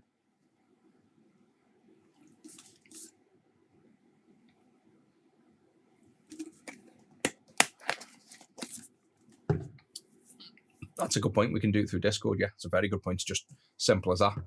A sub-only Discord channel. And we can, to be honest, we can even just put the Discord up on screen. Or yeah, you could do video chat as well. There's loads of options when you think about it, actually. Right, so we've got the scope on screen. Got plugged in, console's on. I presume it's running, but we can't see. So now what we're going to do is probe the red in. There you can see we've got red, so that's the input. The DC offset is what we need to remove. So if we probed on the DC offset here, I think the last one was 2.4. So let me just see if this one is 2.4. Oh, obviously we've got a dial, so let's go to this one. It's already been tuned. That to there, bring it down. I'm hoping it is, because otherwise it's not consistent. Yeah, 2.44. So I've pre-configured that already to be in the pre-configured mod. I'm expecting it to be 2.4, so it's a very specific one. So now if we go to the DC offset and we tune this, you can see it's already set somewhere. So pull it up, tune down, and then because I've got quite a lot of spikes on there, I'm going to put a 4 meg filter on this, just so it filters more like what the console has seen. So now we have a bit smoother input, and I want to lower that just to the point. And let's also put a trigger on so it's a bit more stable. I want to lower that just to the point of hitting ground, but without clipping any data. So that just about hits ground there. Next one on the green, exact same thing. Bring it up, drop it back down. Perfect. Blue. Bring it up and then lower it back down.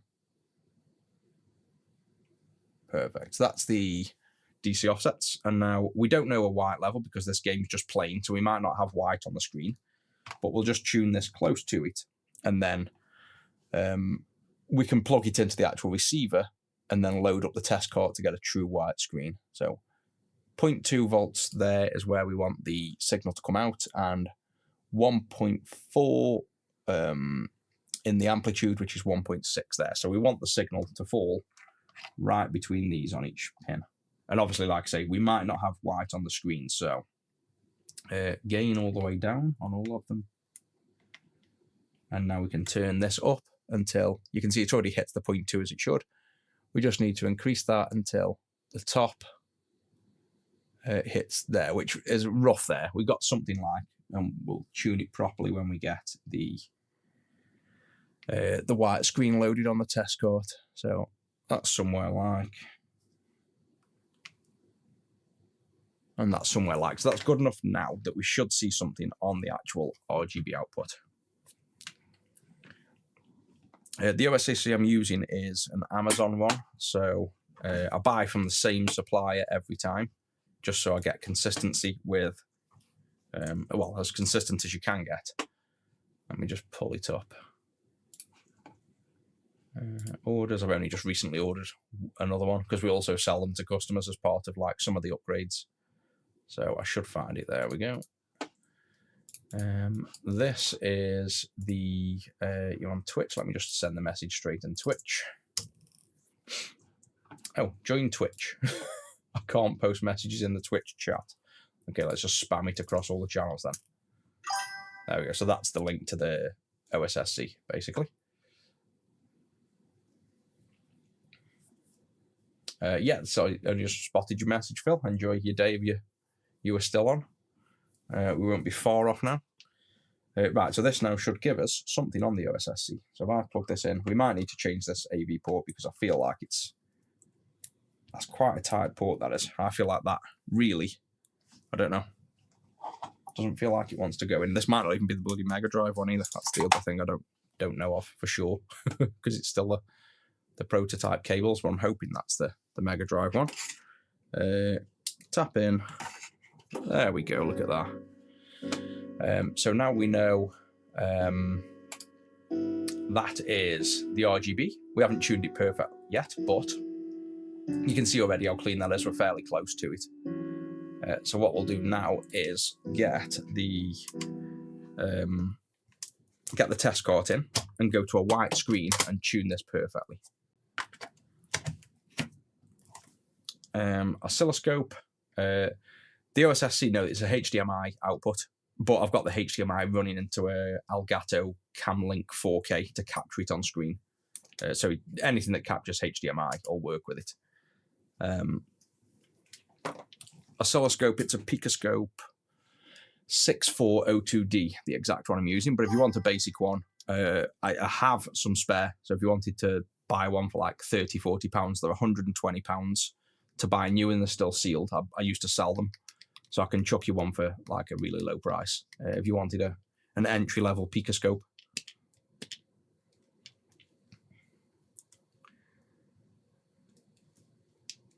Right, so test patterns, color bars. So now we can see the whites. You can see all them colors are good, but I think the one, well, we can, that's a nice static screen, so we can now tune this perfect and see how close we were. So we get the scope up again, move this around to that side, probe the output. This wants to be between them lines perfectly, basically. And we can see, we probably want to, oh, if I just knock that,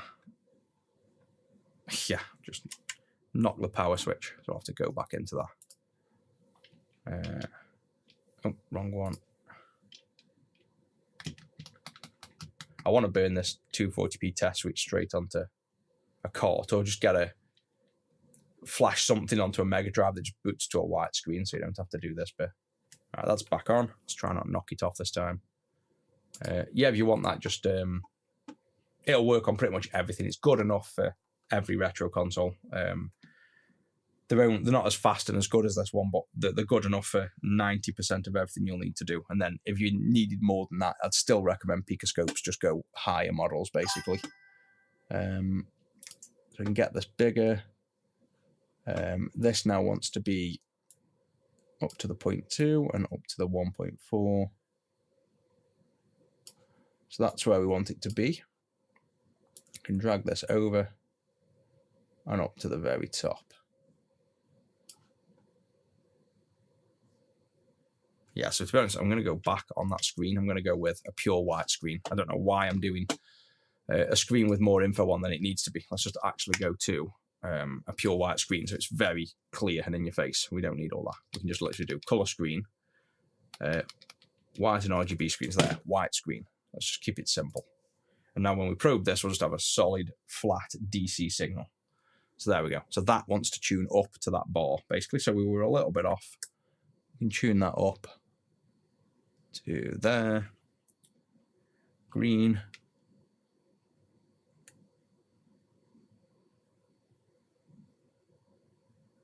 There. Blue. There we go. So that's now absolutely perfect. So let's just check if that's all working. Play a quick bit of Sonic. And then I'll go to Rusty because he's now crying. He's waited that long. He's had enough of me. Now he's like, you need to come and spend some time with me. So let's go on quick check on the 240p test suite. Make sure nothing's cropping. We're done with that scope now. So test patterns, color bars. You can see every division there on the screen, so you're not missing anything. And then let's play a game now.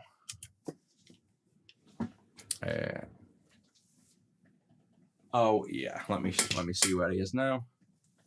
The Rusty update. He's literally crying at the bottom of the steps now. So he's gone down and he's now crying to get back up. So he's just sitting there whinging at me. So he's going to be barking in a minute.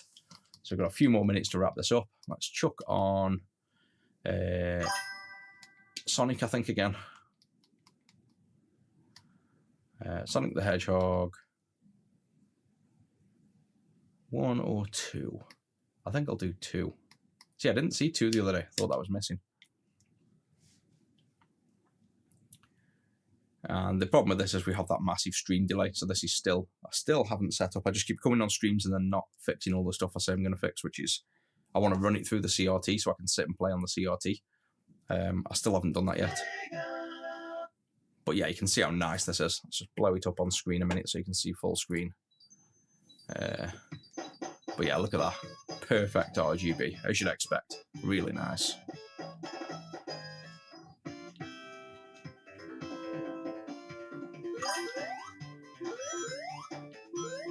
Whoa, this is some delay.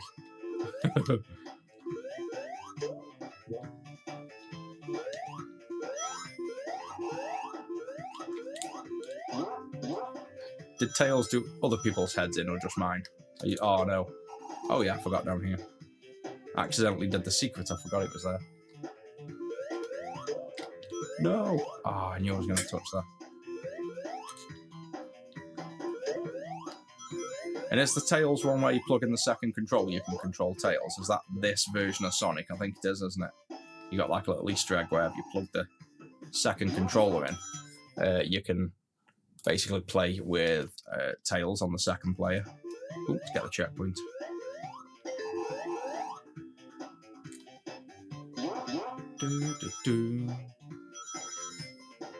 Oh yes, oh yes, secret area. Nearly missed it then.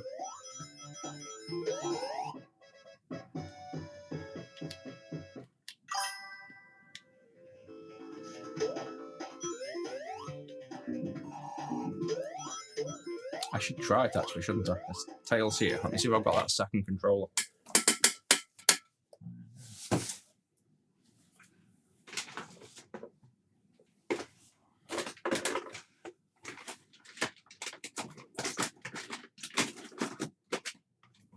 That's a hyperkin.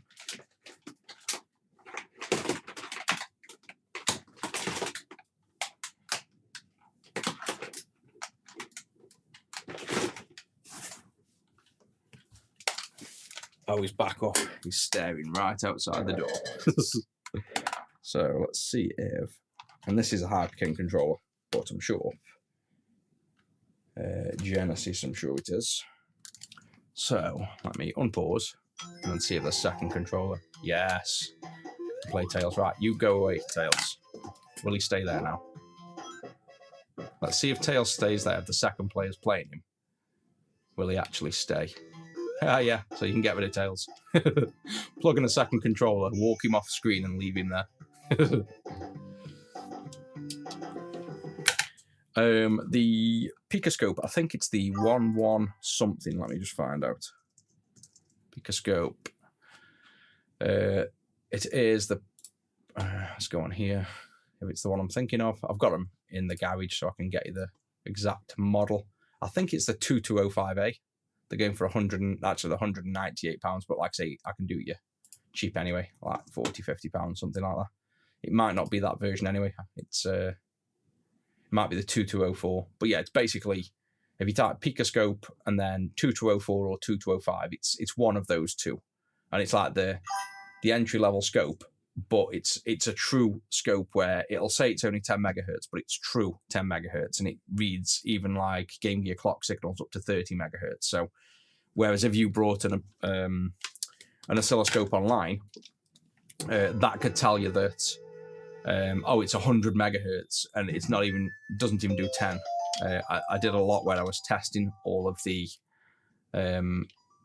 brands of oscilloscopes, and 90% of them just lie about frequencies, whereas Picoscope is true. So if you say it's a Picoscope that's 10 megahertz, it's as good as most 100 to 150 megahertz other scopes that claim those kind of bandwidths.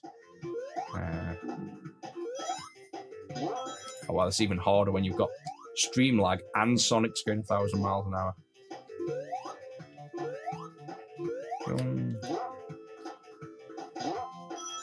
Oh, I knew I shouldn't have jumped there.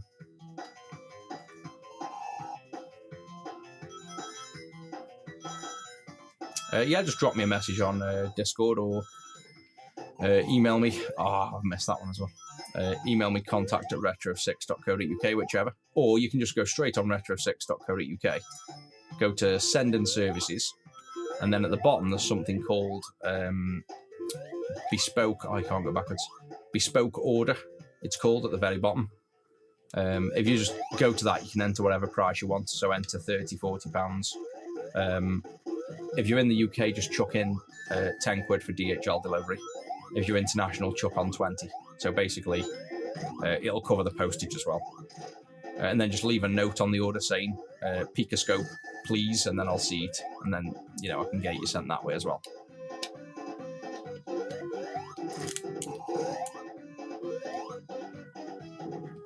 Ooh. There we go.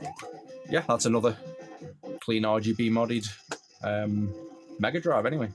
So I will finish this off, or get Zach to finish it off, one or the other. It's got the USB mod that needs doing on it. But I'm now going to go to chill with Rusty a bit. Going to have an hour off and then get back to work. So I'll see you guys. It'll be Thursday now because, like I said, I'm doing the house bashing tomorrow. But I'll be back on probably Thursday morning, bright and early.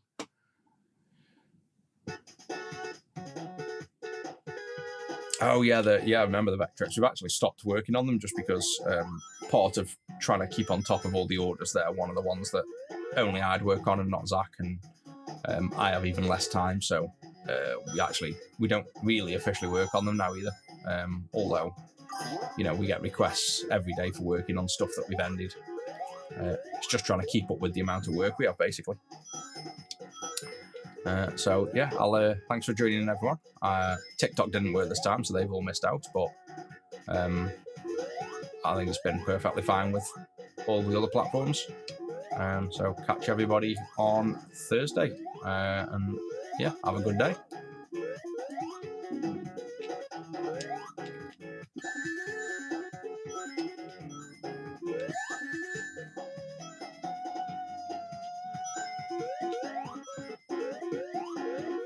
Oh yeah, Rusty's definitely going to be happy. Oh yeah, he's sitting waiting for me. He's going to love it when I go out to the men. Lots of treats.